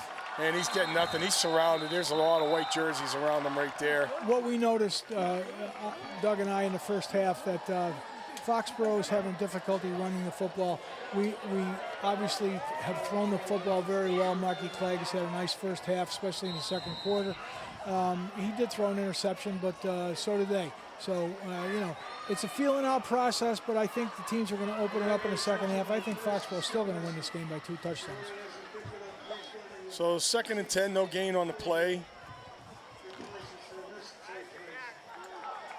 And we're going to see trips to the near side. Whitehouse, Few, and Darcy. And again, we're going to see a little play-action pass this time. Little jitterbug with Mark got trapped. Mark got trapped back there. Sure did. And snuffing that out was Aiden O'Loughlin, number 54 for the Harbormen. He was not fooled at all. And again, we have a no-gain situation. Bring up 3rd and 10. Yeah, you got to be careful here. This is turnaround territory right here, Doug. This might not be a bad idea, and I'm thinking the Hingham coaches are thinking the same thing about that screen. Yeah. Yeah, you can put a little bit of pressure on here, but don't go full tilt and set yourself up. Exactly. So now we have twins to both sides. And he's smothered under. That's a bad sign right there. No blocking up front. Flag was dropped for about a 8-9 yard loss. So 4th and 11. Greeny will be kicking from the back of the end zone here. This is danger zone. Yeah.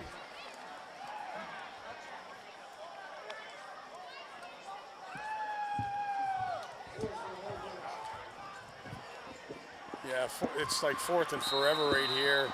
They're backed up to about their own 7-yard line. Needed to get to the 29, so it says 4th and 22.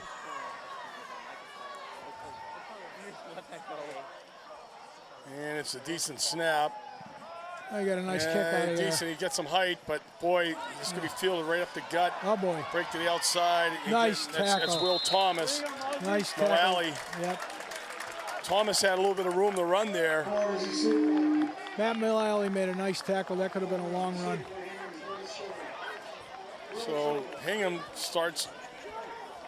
Hingham's going to start at the Foxborough 29. Let's take a look at Matt Mullally here on the left side. Open field. Very nice tackle. Yeah. Very nice tackle. I think Dan Linehan, number 50, was also right there on the scene, but Mullally was the one who gets credited for the tackle. So here we go. You're going to see a handoff. And the Warriors bottle this one up. A short gain there. Kevin Shea, number 33, was the ball carrier for Hingham. He tried to bounce it out to the outside and really got nothing. So no gain, 2nd and 10.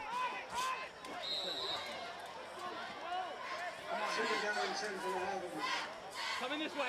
And again, no huddle, so they're coming right back out quick. Kyle Damaris on the run this time, tries the opposite side of the field to the Foxborough sideline. He gets run out of bounds and he's down. He's hurt. He's hurt.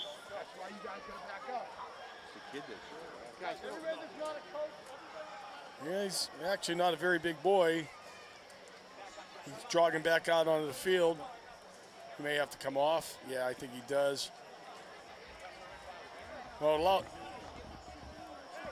right, this will allow Foxborough a chance to get some substitution in there.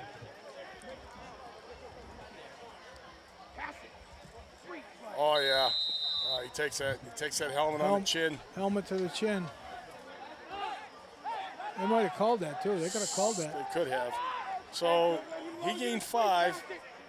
We get 3rd and 5. We're going to get motion. We're going to get the counter back the opposite way. Great play. Yeah, Great that's play. Lanahan, 50. Yep. Outstanding play. Will Thomas looked like he had something there for a second on the counter. Dan Linehan might have made a fantastic play. Watch him. Number 50. Playing the DN position. He Yep. stays at home.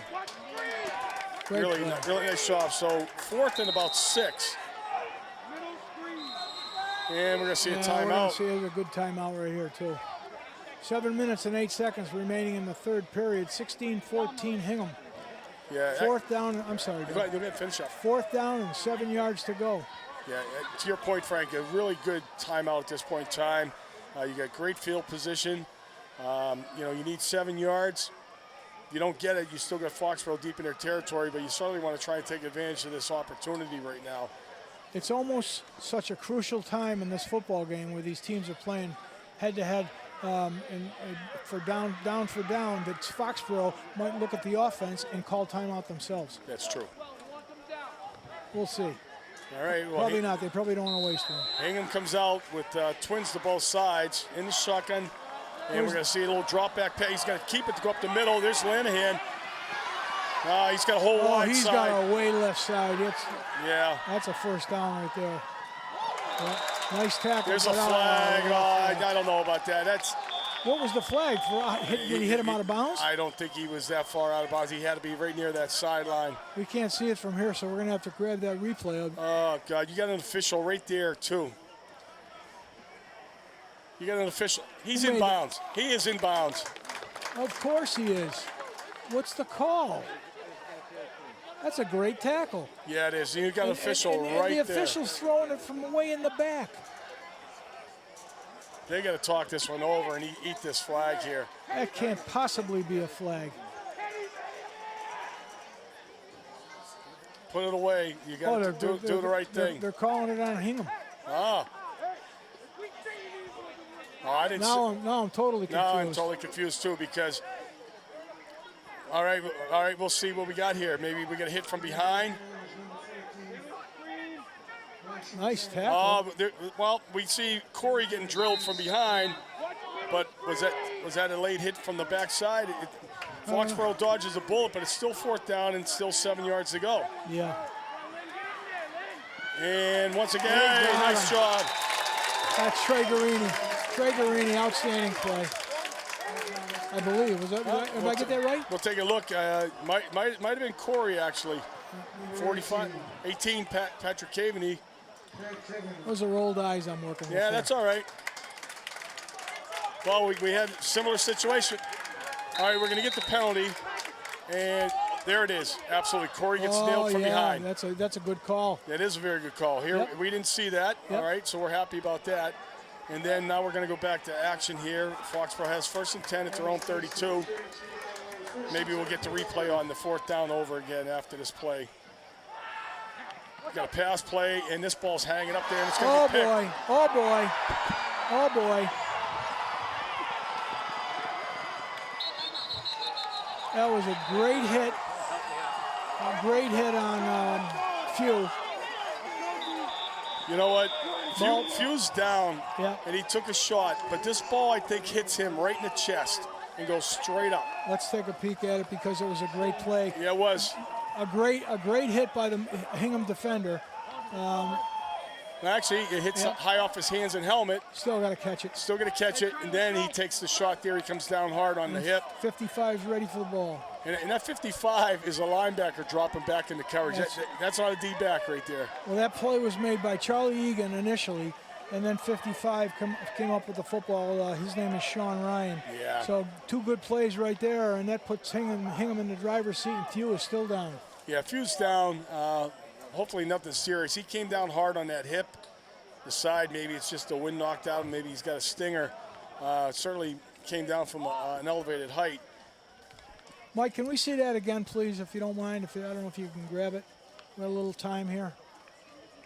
All right, let's take a peek at this play. There's the pass. The ball's high to begin with. He's got to catch that ball. It's right at his helmet. Great hit, and he got hit in the slowed it up fanny. enough. He got hit in the butt. Yeah. And there's the ball. Well, that almost reminded me of that Thanksgiving Day game when that ball bounced up in the air with the kid from Mansfield. Yeah. Well, it's unfortunate for a lot of reasons here. One of which, obviously, is the fact that he probably should have had that catch. The ball's a little high, but you're throwing at a 6'3" target, and ball hits him in the hands. Now he takes a shot. There's no doubt about it. So if he holds on to the ball, maybe he drops it once he hits the ground. Yeah. But at least the ball is not deflected up in the air, and 55 with a timely interception. All right, let's take a look at this again, different angle. There's the hit. Ooh, yeah, he comes down hard on that hip. That hit him. That Egan kid hit him in the small of the back. Yeah. That was a great shot. Yeah, it's clean. I mean, it's not like he was a defenseless receiver. No. He might have been defenseless, but he's got to catch the ball. Yeah. What a rotten guy I am. Yeah, well, it's the coach side of us. We know what he's capable of, and So does he. yeah. You know. Well, let's hope he's okay. Yeah, he's I think still he'll down. Be okay. He's moving the arms, which a lot of times when a kid comes down from that height, he uses an arm to cushion his fall, and he ends up breaking an arm. Yeah, and, that's a good point. That's never a good sign. I think this is all the small of his back. Yeah. He took that hit.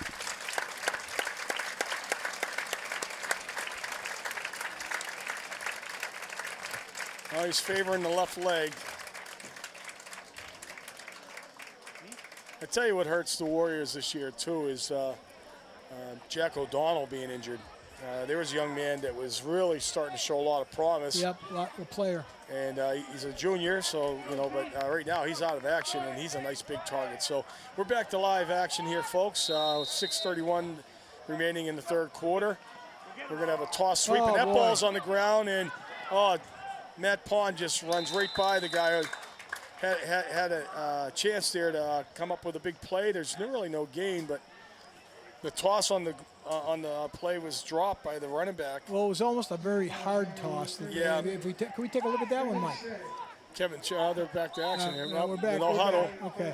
So it was Kevin Shea was the ball carrier. Now we're going to see the sweep this way. And again, that's 2 of them. he grabbed his ankle. He's hurt. Oh. He immediately went down. All right, Wow. let's take a look at this. See the pitch, how quick this is. Yeah. And he's right on top. Right he throws him like a fastball. You're right. And see, here's Matt Pond. Matt Pond just didn't have the right angle. Caveney again, number 18, makes the tackle. But now if we can come back to this play, you're gonna see.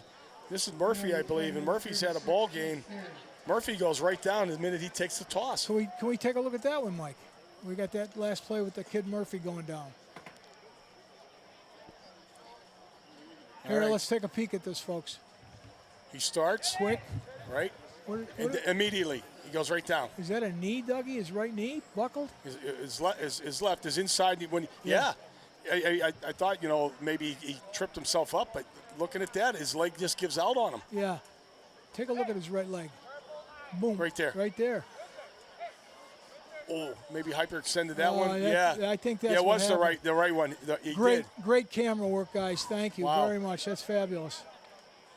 Not sure what he was going to get out of that play because Foxborough had good penetration, but again, another key ball player from one of these teams is down. Yeah, he's a good football player, that young man.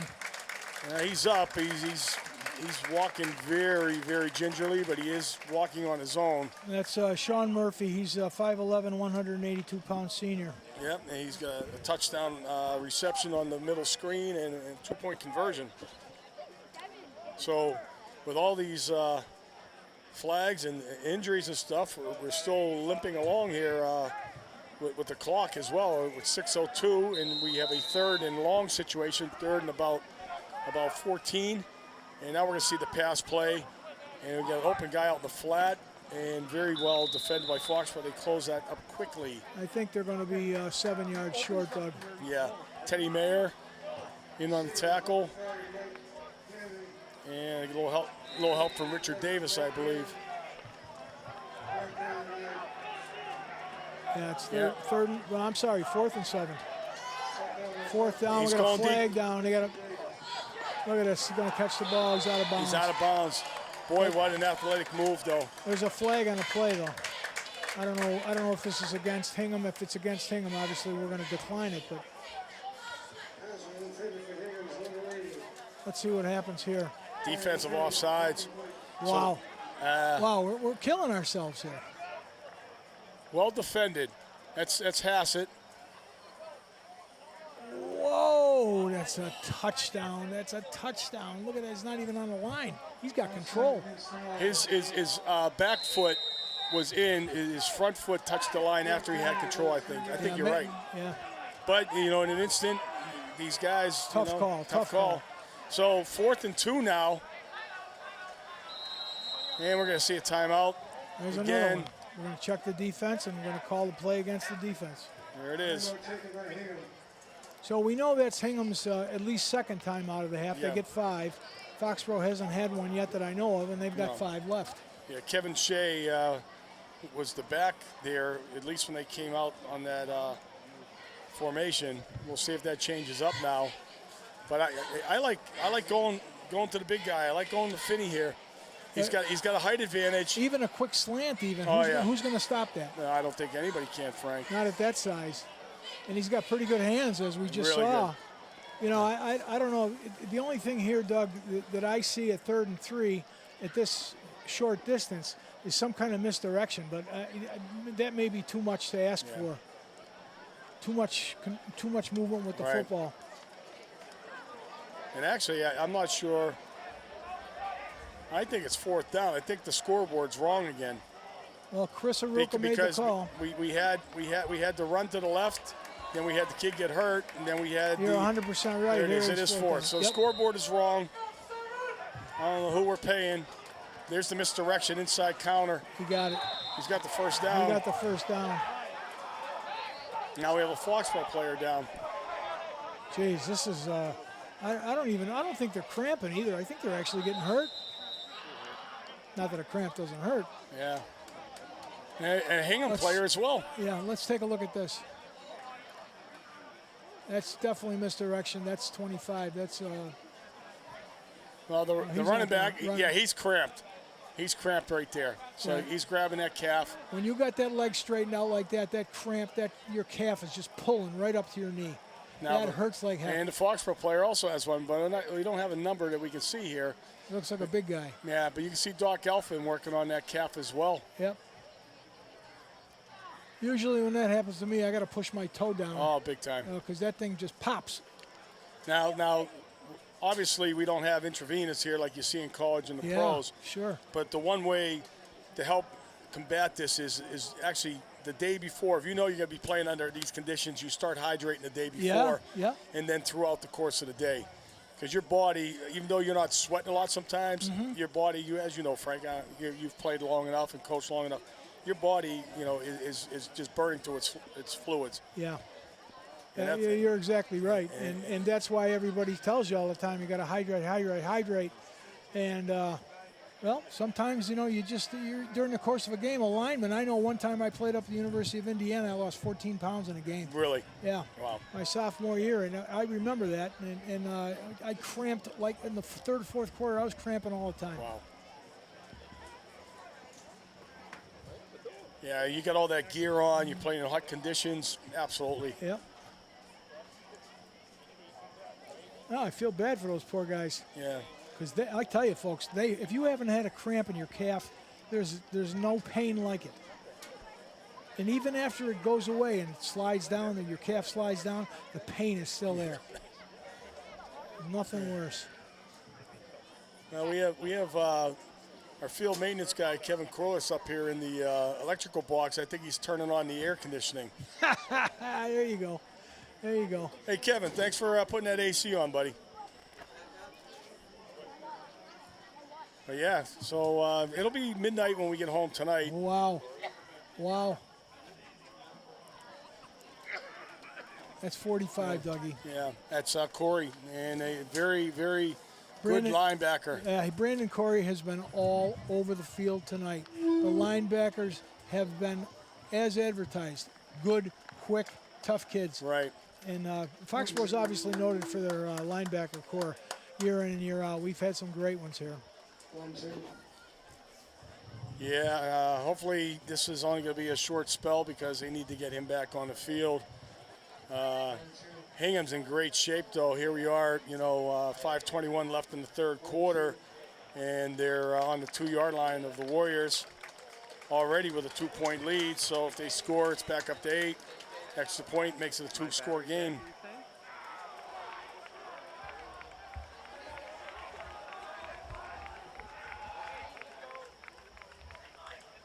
And we see Mr. Murphy get helped off the field by a couple of his teammates as well. All right, They're taking a measurement. Yeah, they're gonna. I didn't realize it was this close. It looked like a pretty good. It looked like at least the length of 2 footballs. Well, I got to tell you, I thought he made it almost to the end zone, to be honest with you, Frank. And We'll see. it is a first down. Yeah, it is the length of a football anyway. Yeah, I mean, the hole he had on the counter, my first thought is he's going in the end zone. Then certainly the Warriors held him, but I didn't even think it was close to being measured. Well, the funny thing about it is it's a good opportunity for Foxborough to get a little bit more breathing room. True. So why not take advantage of it? It's a free one. Okay, here we go. We're at first. We're at the 2-yard line. First down at the 2-yard line. All right, so we have 2 backs in the backfield, and the quarterback keeper. Going in, and he is not called in. Not yet. Nope, they're signaling second down. Yeah, You see the referee saying second down. That's never going to be a call by the umpire or the referee. It's always going to come from the line judge. They're going real quick. Here's where you hope you get a motion penalty. Right? And they're going to push. He's down. The referee is calling him stop progress. So we're going to see third down now. What an improvement this is over the KP game a couple years ago. When Boy, yeah, I remember that. He's got to go out of the game. His helmet came off. So when we just saw the quarterback sneak, just eat the Warrior defense up. Billy Lawrence is a tremendous referee, folks. He's the man in charge with the white hat tonight. He's got total control of this game, and there's been a lot of penalties. So here we go. Third and 1 still. New quarterback in there, number 12. Yep. And he's going to try the same thing. He's doing the same thing. And you know something? I don't think he made it either. This would be astonishing. They got the ball. Foxborough's got the ball. They fumbled the ball?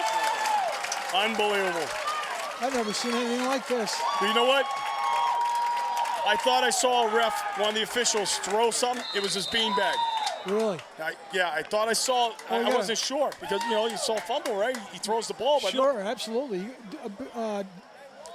Let's see. Obviously, guys. Okay, here we go. We're going to take a look at the play before that. He's at the half-yard line, and here, see the side judge run in. So number 3 takes the ball. Yep. But they call forward progress down. So good call by the official. Now we got the next one, Mike. Can we get a shot from the end zone on that last one, or the fumble? Wow, that's astonishing. It is. There's no other word for.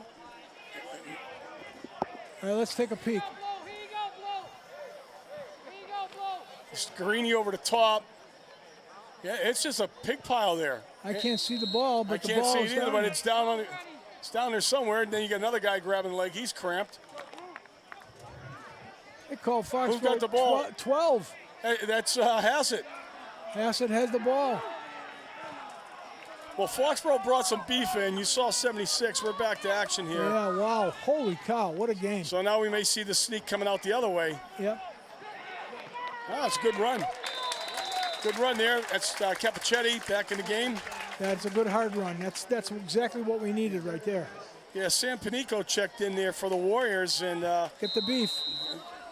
all right. Get the beef. We can. Yeah, you got 50. Here we go. This is the run, and nice hole there. Mullally with a lead block. So they pick up about 6. 2nd and 4. That's what you call a goal line stand right there. Wow, haven't seen one of them in a while. Yeah. From a half a foot, probably half Yeah. a foot. Here we go again. Capichetti. It looks like he's going to have the first down. We'll see. I think he's a little short. No, they're moving the stakes. Holy cow. All right, let's see if we get something together here, guys.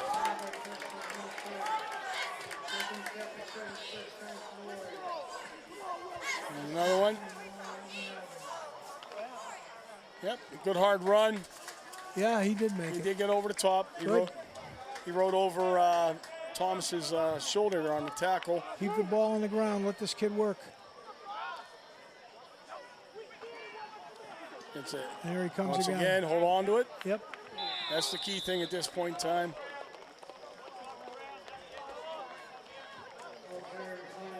Well, 2 minutes and 40 seconds left in the third period. 16-14 Hingham. This will be second down and about 6 yards to go for a Foxborough first down. Ball's at the 15-yard, our own 15-yard line. This has turned into a dogfight here, Doug. I like it. I like it. Crazy quarter, too. Yeah, it has been.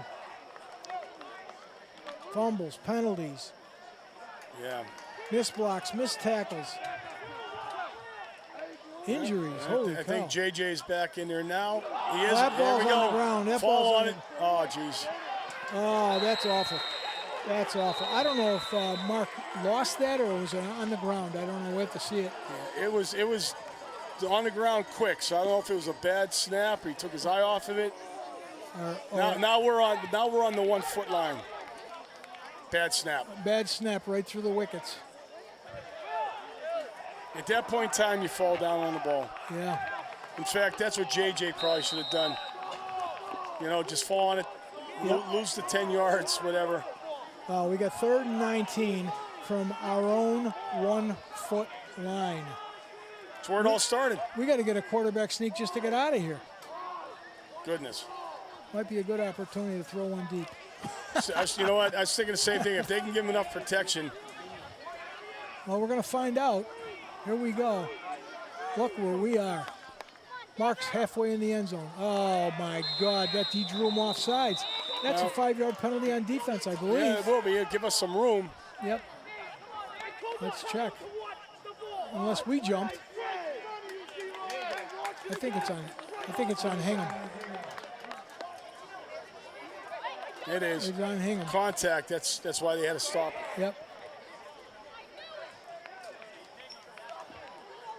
3rd and 14. Got a little breathing room anyway in case we have to punt. If I'm looking for anybody, I'm looking for Guarini if he is going to throw the ball. But you got to get out of the back of that end zone if Yeah. for at least a safety if we got problems on this snap. We're going to find that out right now. And really, as a first bet, he's under pressure. Oh, he's going to. Oh my goodness. He's going to take a shot there. It stood right up. Again, same guy. Will Thomas has been a terror all night, both sides. And Clegg had no time. He's in his 3rd step, and they're in the backfield. Yeah, area. they are. That came from his front side. That wasn't his backside pressure there. That was the right side of the Foxborough line that basically caved in. I'd be thinking seriously about the safety right here. I don't know. This is This is Well, Will Thomas is back. Is the lone deep back for Hingham. And we get a good snap. And he gets off a sidewinder. This is a good kick. Look at this. he's being This told. is going to turn into a 50-yard kick again. Yeah, a 41-yard line. So the line of scrimmage was our 6, 44-9. Yeah, 53-yard kick. And he was in the end zone 10 He yards. was in the end zone. So My Guarini goodness. has come up with 2 big, timely punts tonight. I'm a little surprised that kid didn't try to pick that ball up. Yeah, he gave up on it early. He just watched it go. Can we see, unless he's being yelled at by the Yeah, coach? coach say stay away from it, right? Can we see that, Mike, that punt? Boy, he has a knuckleball on It top was, of it. I know. It didn't get 10 feet off the ground. Well, that's the end of the quarter, so we're going to have timeout here as they reset the chains and everything. Here's the punt. Here's Guarini kicking. That ball's not 12 feet high. Look at that. But he hit it Just on the spiral. The weirdness of it, and then the hit, The kid boom. didn't even go after it. Look at that. He gets almost a 20-yard roll off of this ball. Yeah. That's the coaches had to be yelling at that young man. I would Stay agree. away from him. Get I'd away agree. from it. And again, using JJ's speed to get down there as a coverage guy, he gets to that ball fast that they can down it, preventing that guy from getting a chance to pick it up. So, Right. so we kind of like we gotta- dodged 2 bullets. We we- dodged a bullet defensively, and then we just dodged one offensively. Without question. Without question. So now we're going to see what we can do here on the D. Again, Corey's still on the sidelines, so I'm not sure who's in his spot. Matt Pond's out there. Henry's out there. Henry's out there in the end. Yep. And there goes that jet sweep type of thing again. They get pulling the guards, and Oh, this he's got kid's some going to room. pick up Yeah, he 7 does. yards. That's unfortunate. They Kyle had him. Damaris. They had him back in the backfield. Wow. Nothing fancy about this. Not It's at just all. bringing the wing in, pulling a whole side of your line. He's got 3 linemen out in front of him. You block down with the tight end and the tackle and the guard pull. Yep. Simple play. Now they're Now going we're to coming pass out. play. Coming the other way. Oh, he's got the big guy. Got the big guy and he's got a big run. Guarini gets the tackle, but not until they pick up about 20 yards on that. Bring the ball down to about the 27-yard line, 28-yard line of Foxborough. That's a big Yeah. big target right there. All right, they split at the 29. Yeah, he was running free. We're going to see some motion here. There he goes. Jet sweep. Yep. Again. And he gets another 5 yards. Holy cow. We got to be able to stop that. Yeah, now that's maybe where we're hurting right now without Corey in the game, because When you're listening to Dougie and I broadcast the rest of these games, when these kids, we're going to see probably maybe 50 jet sweeps during the course of the season. yeah. Maybe 50 by us. Now we got It's just the- Partucas down. so- Yeah. You know who used to run that? Your nephew, Kenny. Yeah. Ran that jet sweep as good as anybody I ever saw. Kenny Goodwin. Yeah, we had some good teams back in those days, loaded with backs. Loaded with everything. Loaded with everything. Like we talked about earlier, just the amount of depth that we had, and each year being able to reload. Yep. Certainly a good time in Jack's career.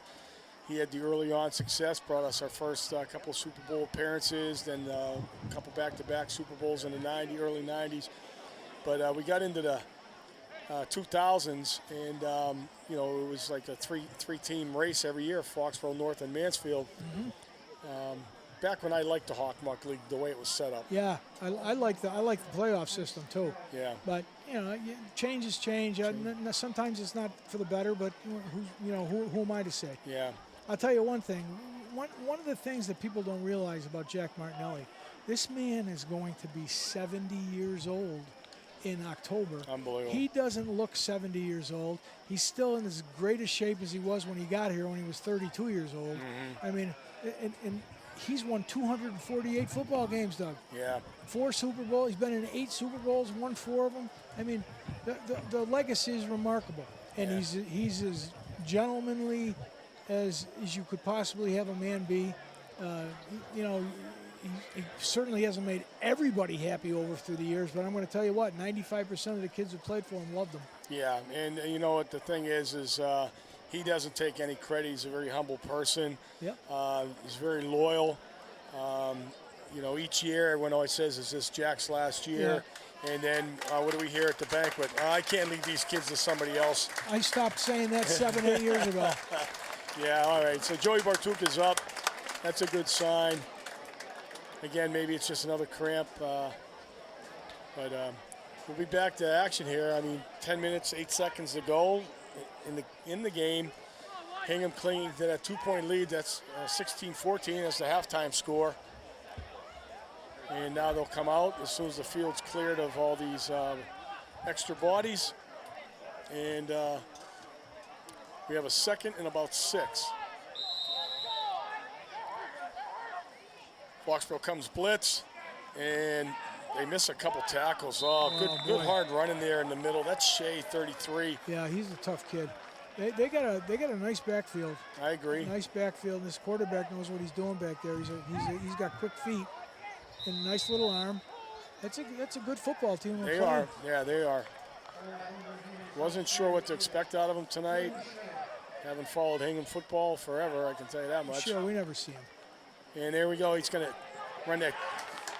Tried to run that. Kavanagh again. Kavanagh's played a nice game. He has. Tried to run the jet sweep again. Now we got another guy hobbling off. But I almost thought Terrace was going to keep that, you know, do that read option type of thing. Exactly. He kind of keeps the ball in there, and then he finally gives up on it. And to your point there, Kavanagh gets in there. So we have 4th down, 4th and 4. Another huge play. Another huge play right here. And we have another timeout. Here's a timeout. That's going to be a timeout on Hingham. Yeah. No, timeout on the ref. No, it is on Foxborough. Yep. Yep. Well, you can't take them with you. Let's use them. We'll be out of here by midnight, Doug. Yeah.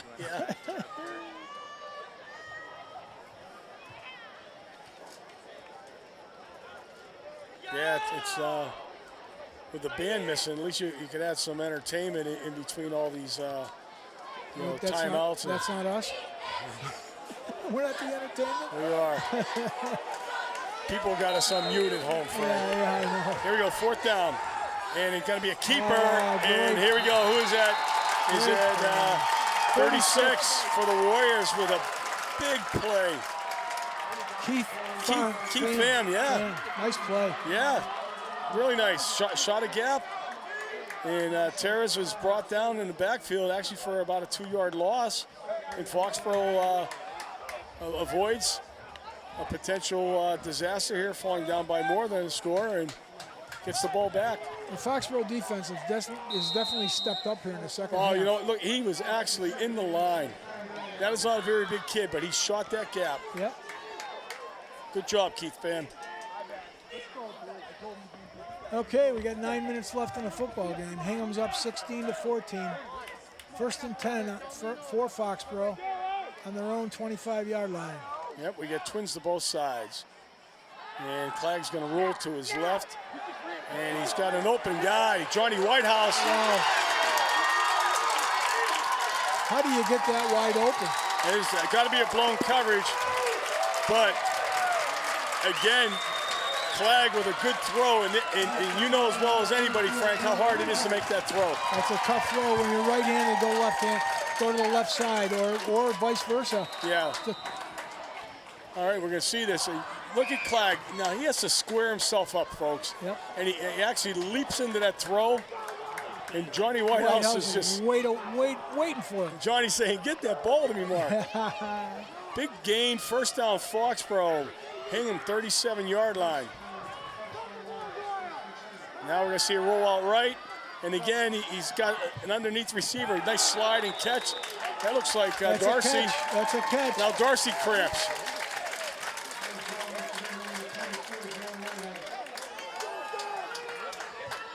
I got to be honest. I've seen cramping here in games in the past, Frank, but I don't think I've seen this much. Not like this. No, this is absolutely crazy.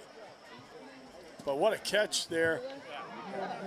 Good job by Darcy sliding on his backside to come up with that throw. And Clegg, again, on the money, threw the ball where it wasn't going to be anywhere but close to Darcy to catch it. Not going to help now. What do you want now? He's part of the Moorshed clan, isn't he? I'm not sure. Oh, I know what you might be thinking of Darcy Hassett's mom, Oh, the maybe first that's name. it. Yeah. Although you never know. You never know. There's a lot of Moorsheds out there in tentacles off their family. Just like there's DiGirolamos in Mansfield. There's That's gazillions. true. I don't think I've seen a Mansfield football team without one of them on Yeah, it. I know it. I wonder how they're doing down in Maryland tonight. Oh, yeah, that's right. They had the big road trip. Yep. That is an interesting thing that Reading does. Does a lot of out-of-state games. Yeah, he does. Not just always traveling, but bringing out-of-state teams in. And he's pretty successful with the games he plays. He has been. My previous boss is involved in the Gridiron Club over there. His sons both play for Mansfield, and when they went out to Ohio some years back, Yeah. he said it was phenomenal. Yep. Experience. St. Edwards they played. Yeah. Yep. Great experience. Went to the Hall of Fame out there. Sure. And Yep. so It's how you grow the program. yeah, it sure is. So here we go. Foxborough does pick up a first down. They're now at the 26-yard line of Hingham. Mullally is the lone back. And we're going to see Mullally take a run up the middle. Right over Bartuka. Yeah, and he's still not down. Right over his back. Well, it's good to see Bartuka back in there providing the block. And Mullally actually rolled over on the backside of a couple of Hingham defenders. And basically he was still alive and not down. So he picks up 7 yards. In a real good game. If you look at the right guard, Joe Bartuka, come off the ball, makes that a nice big hole right there. Now what you can see here, he's not down. Mullally's rolling right over the top of the guy. Yep. Picked up an extra 2 yards with that roll. Tough run. So 2nd and 3, ball at the 19, 7:26 left in the contest. And we're going to see another handoff, this time to JJ, and there's nothing there. The line just absolutely broke down. Good penetration by Hingham. We're going to have to throw the ball to succeed, Dougie, I think. Yeah, I think you got, the run is good to keep them a little honest, but you just can't sustain the running game. Chris Ryan, 52, and Eric Sullivan, 53, were in on that tackle. 7 minutes to go in the football game. Turned into a very entertaining event here. Again, remember we have John Cronin, so if we get within field goal range, a field goal will put us ahead. Which may put us like at the 20-yard line to kick one. You got to get down there. We're at the 21 now. I'd say they got probably pick up about 7 yards to be in a comfortable range for Cronin. Yep. And here we go out of the backfield. He's got Whitehouse, and he's got him. Whoa. What a ball. What a ball. What a great throw. Johnny Whitehouse was looking that in the whole way he was running. The whole way. The whole way. And he didn't bring his arms up until the end. And that defender was close to face guarding once again. Absolutely. What a throw by Mark Clagg. What a route by Johnny Whitehouse. Great play. Great play. You can tell these two young men have been working out together. Yeah. I can sense it. Wow, that was huge. It was perfect. It was a perfect throw.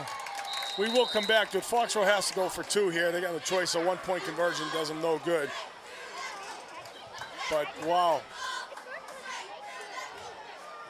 Good call, Coach Badiri. Well executed by the Warriors. And again, the line has been better at pass protection since the first quarter. Yeah, they have. And let's see what we got up our sleeve for this extra point attempt.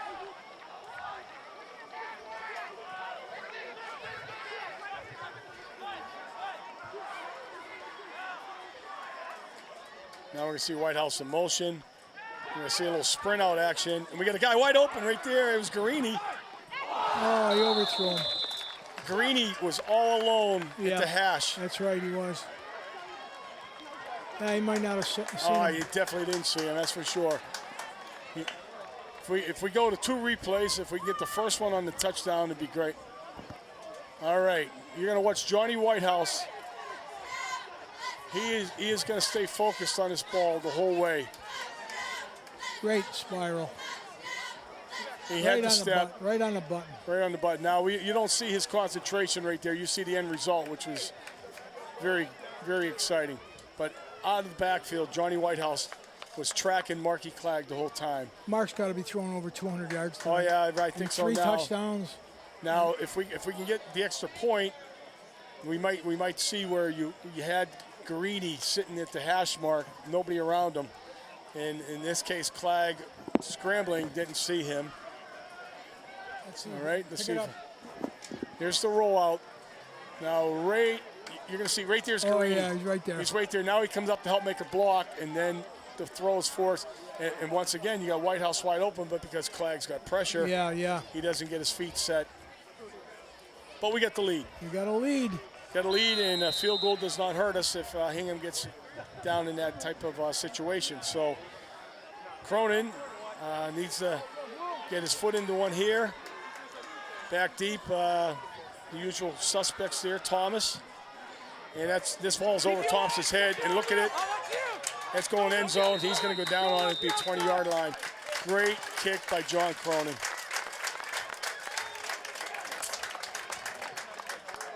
Man, I tell you, that kid, he's not very big. He's got a strong leg, 145 pounds. Reminds me of Ali Matata.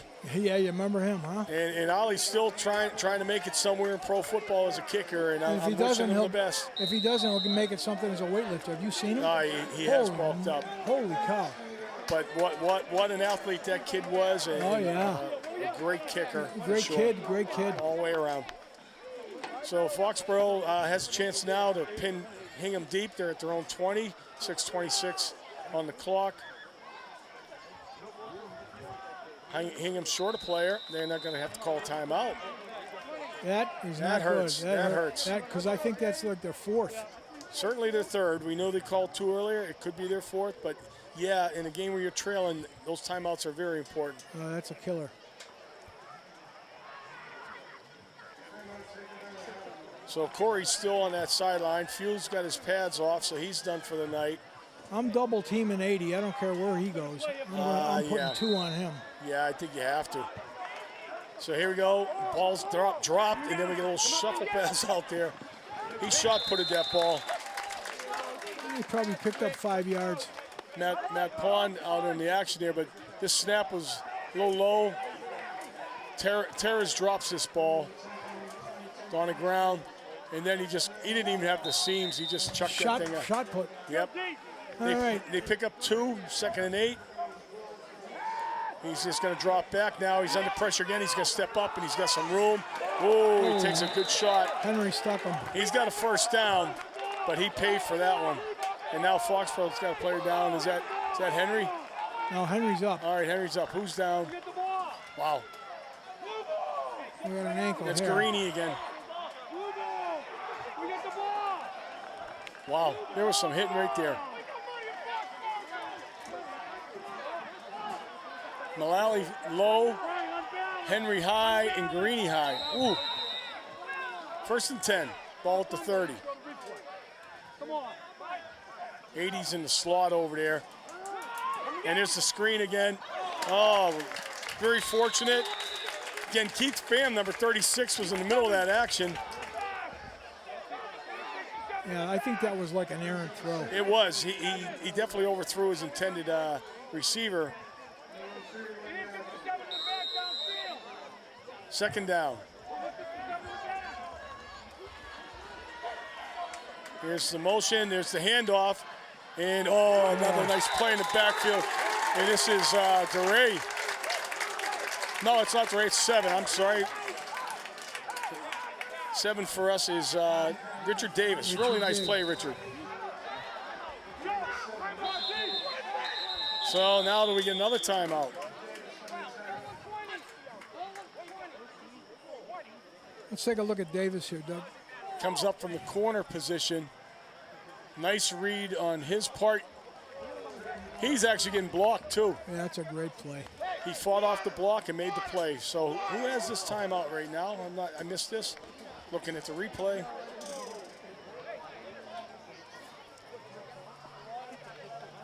So we're not here for a couple weeks. Foxborough goes on the road. That's right. King Philip next week over there in Rentham. And then another road game, I believe, after that. And then we come back. Is it Milford? Milford is homecoming, I think.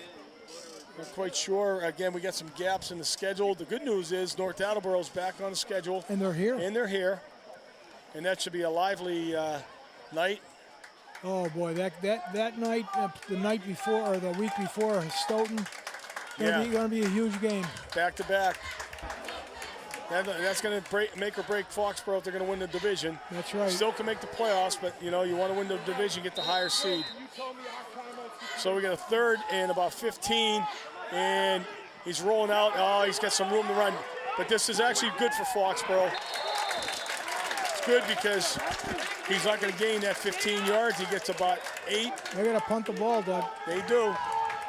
Again, Mike Henry, Dan Linehan on the action there. Yeah, it's a gain of about 7, so we got a 4th and 8. Still plenty of time. Hingham definitely has to kick here. They can't afford.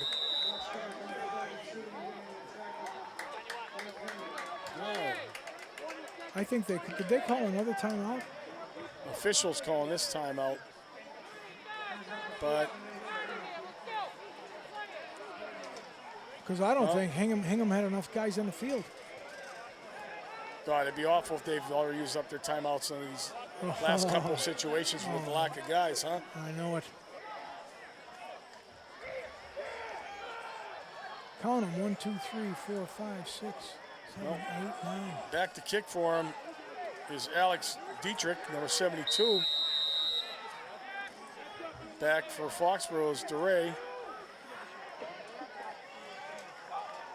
They got 10 guys on the field. Low snap, his knee was, I was close to being down. Now DeRay, get away from it. Get away from it. You got the lead, play smart. I'm telling you, they had 10 guys on the field. Yeah.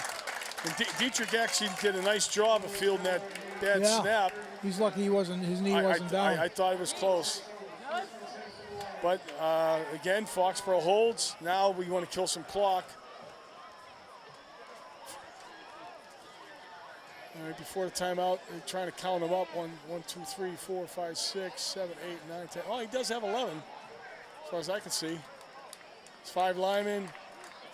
Well, not sure why they needed a timeout, but I don't know. So let's see what Foxborough comes up with now. Look what they did, Doug. They put 80 at safety. Yeah. And I'd be remiss if I thought that they were going to be throwing the football. Well, we're going to try and run here, and that's Capichetti, and he's going to find a little bit of room to the outside. Nice hard run. Yeah. Got bottled up in the middle, bounced it out to his left. Secured about 7 yards right there. Good vision by Anthony Capichetti. Here we go. You can see he actually bounces off Bartuca. And now he goes to the outside. Oh, it gets a nice block. I wish I got a number on that, but we got a nice comeback block from one of our outside guys, either a back or a receiver. So we're at 2nd and 3. 4 minutes left in the game. Hingham's looking like they're coming with blitz. And we're going to see Capichetti again. Just hold on. There's a hold. We got a hold.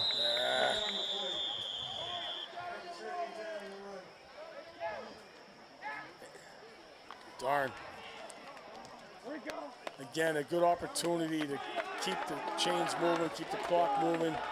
And now we shoot ourselves again.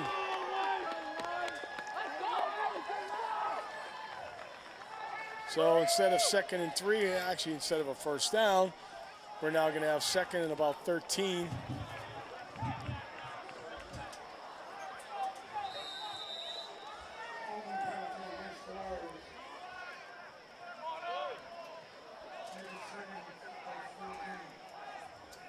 Well, clock's still moving though.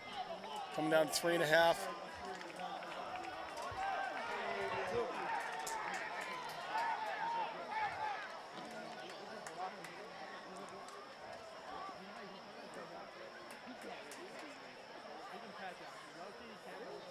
Senior quarterback, he's taking every opportunity to run the clock. Sure he is.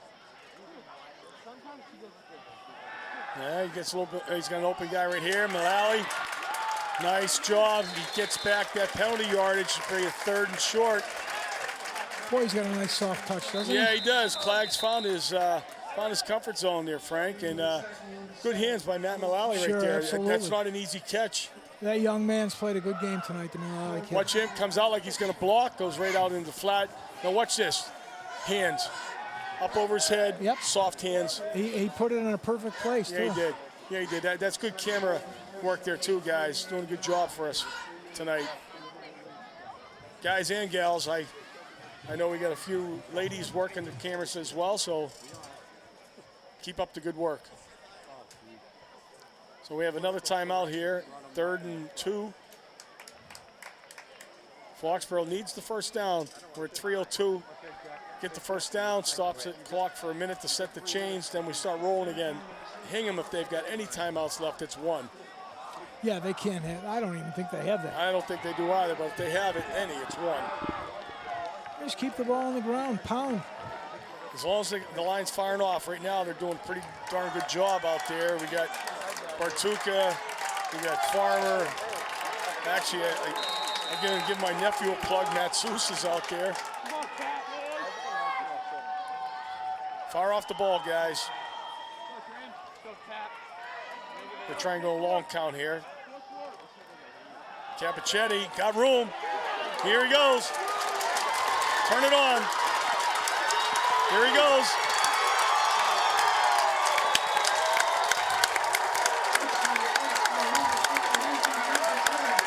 Great run. Wow. That kid had a burst, huh? Wow, did he turn it on? Now you guys, we got the camera on the other side of the field, so we're going to see how this all takes place. But Absolutely. he bounces this to the left side, and once he hits that corner, man, was he quick. I bet he's got about 100 tonight, too. Whew. Well, right there was a 62-yard run, Frank. Yeah. Yep, I'm sure he's over 100 then. Just when we needed it. Now Cronin comes out to tee it up. Make an 11-point game if he is successful. Almost 2 touchdowns. Almost. Let's see this. We haven't seen him kick all night. And that's what we've been waiting for. It's a blast. All right, here we go with the touchdown run. Here you go. There's Mullally. There's a good block from your end. And man, look at this right now. He just sensed it. And in all honesty, if we go with a replay from this side now, I think you'll see how the defense is set up. They were jamming. They had like 9 in the box. Yep, looking for the short run. Short run. Exactly. Nice job, Anthony. Dodged the bullet, huh, Al? Right now, 2:50 left in the game. What we need here is another one of those John Cronin deep kicks. It's certainly going to move the return guys deeper after that last one. They got to respect his leg. And Charlie Egan, and once again, Will Thomas. Here you go. All right, Look at how many guys are in the box, and then they crash in. Oh, yeah. Good hustle there. Again, that's Damaris, number 3. Good hustle, never gave up on the play. But Anthony Capichetti found an extra gear. And here's Cronin with another boomer. Look at this, another end zone shot. Thomas has got no choice but to down it. Wow, 2 minutes and 50 seconds left. What a turnaround, huh, Doug? Oh, unbelievable. Unbelievable. Sloppy as it was. That third quarter was no picnic. But the fourth quarter, a little blue magic here. And Wow. I'll tell you what, John Cronin, he keeps kicking like this, he's going to be kicking in college next year. Yeah, I hope so. I mean, just putting the ball in the end zone alone. Whatever happened to the young kid, Will? Kyle Will, I think he's probably playing a little college ball somewhere. I hope so. Another guy had a strong leg. Nice leg. We've had some nice kickers over the years, too. Yep. All right, we're going to see another timeout. What do we got here? Could be Foxborough, maybe. I think Brian Martinelli wants to make sure he's got the right personnel out there.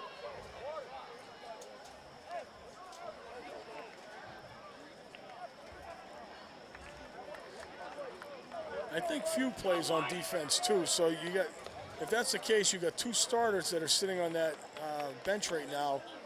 But a couple of these other guys have stepped it up. Keith Pham, for one, has been active in the last quarter, and we've seen Mikey Henry make himself present. You know, Richard Davis came up with a nice play. Yeah, they've had a nice defensive effort from a lot of kids tonight.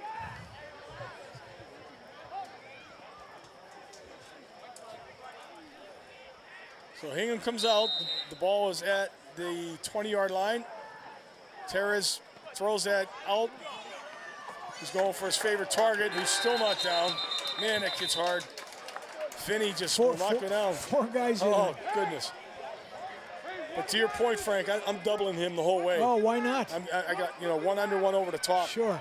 Let somebody else beat you. You never let the best kid on the team beat you. Yeah, that's for sure. Clock keeps moving. He did gain 5 thanks to his solid effort. Now Foxborough's with pressure again. And we got a, oh, good tip by Richard Davis. Timely because, once again, Finney is behind the secondary. That could have been disastrous right Yeah. there. A credit to Terez there because he gave himself time. He avoided potential sacks, stepped up into the pocket. So now we have a 3rd and 5. And once again, he's dropping back, looking for his favorite target. He's got nobody. He's lofting this one. All kinds of coverage, like you said, Frank. Yeah. You got 3 guys there.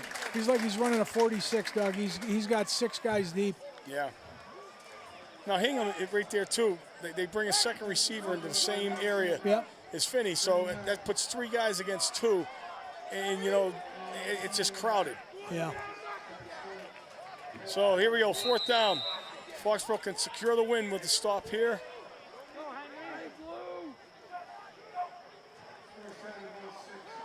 And once again, incomplete pass. That's it. Yeah, he's looking for Will Thomas. And right now, all the Warriors got to do basically take a knee. Take a couple knees. This game's over. The defense showed up when it had to here in the second half. It really did. It really did. They had a tough time in the first half. A lot of tired young men out there, a lot of cramping. Great job by Mark Clegg tonight, Doug. He did a terrific job. I tell you, he made some adjustments. Maybe took some input from his coaches. Coach Dooley is his quarterback coach. Drew Connolly's been helping out.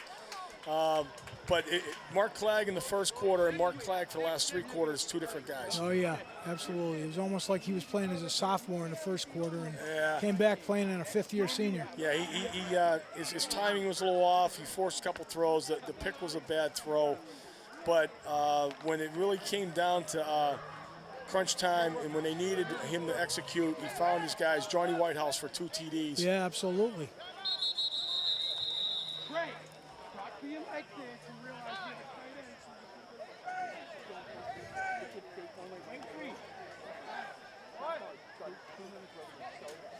And they're calling for Capichetti. Here you see the scoreboard, 201. Foxborough with an 11-point advantage at this point in time. Some of the faithful are starting to roll out. Even the unfaithful. Even the unfaithful.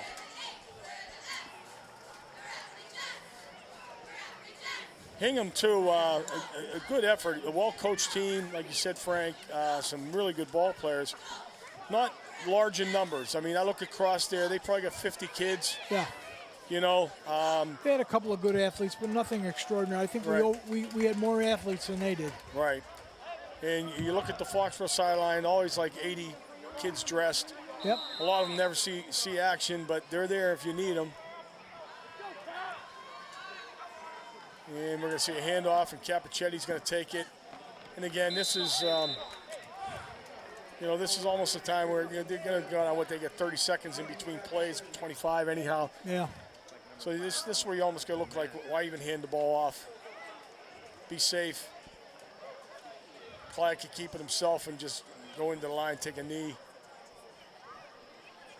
coming down to a minute and a half.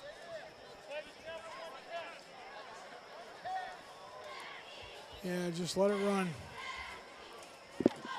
Good football game, though. Good football, entertaining football game. Entertaining, not the cleanest. Yep, a little sloppy, but Good game by your.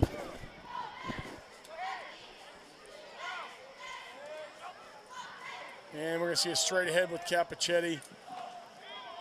Just hold on that ball. That's it. 2 hands on it. We'll come down to a minute.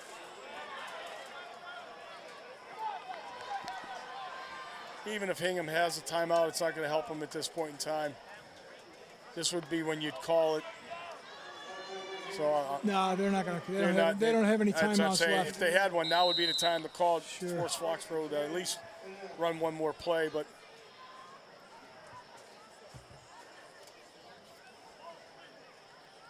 And go out and take the knee. You had 30 seconds.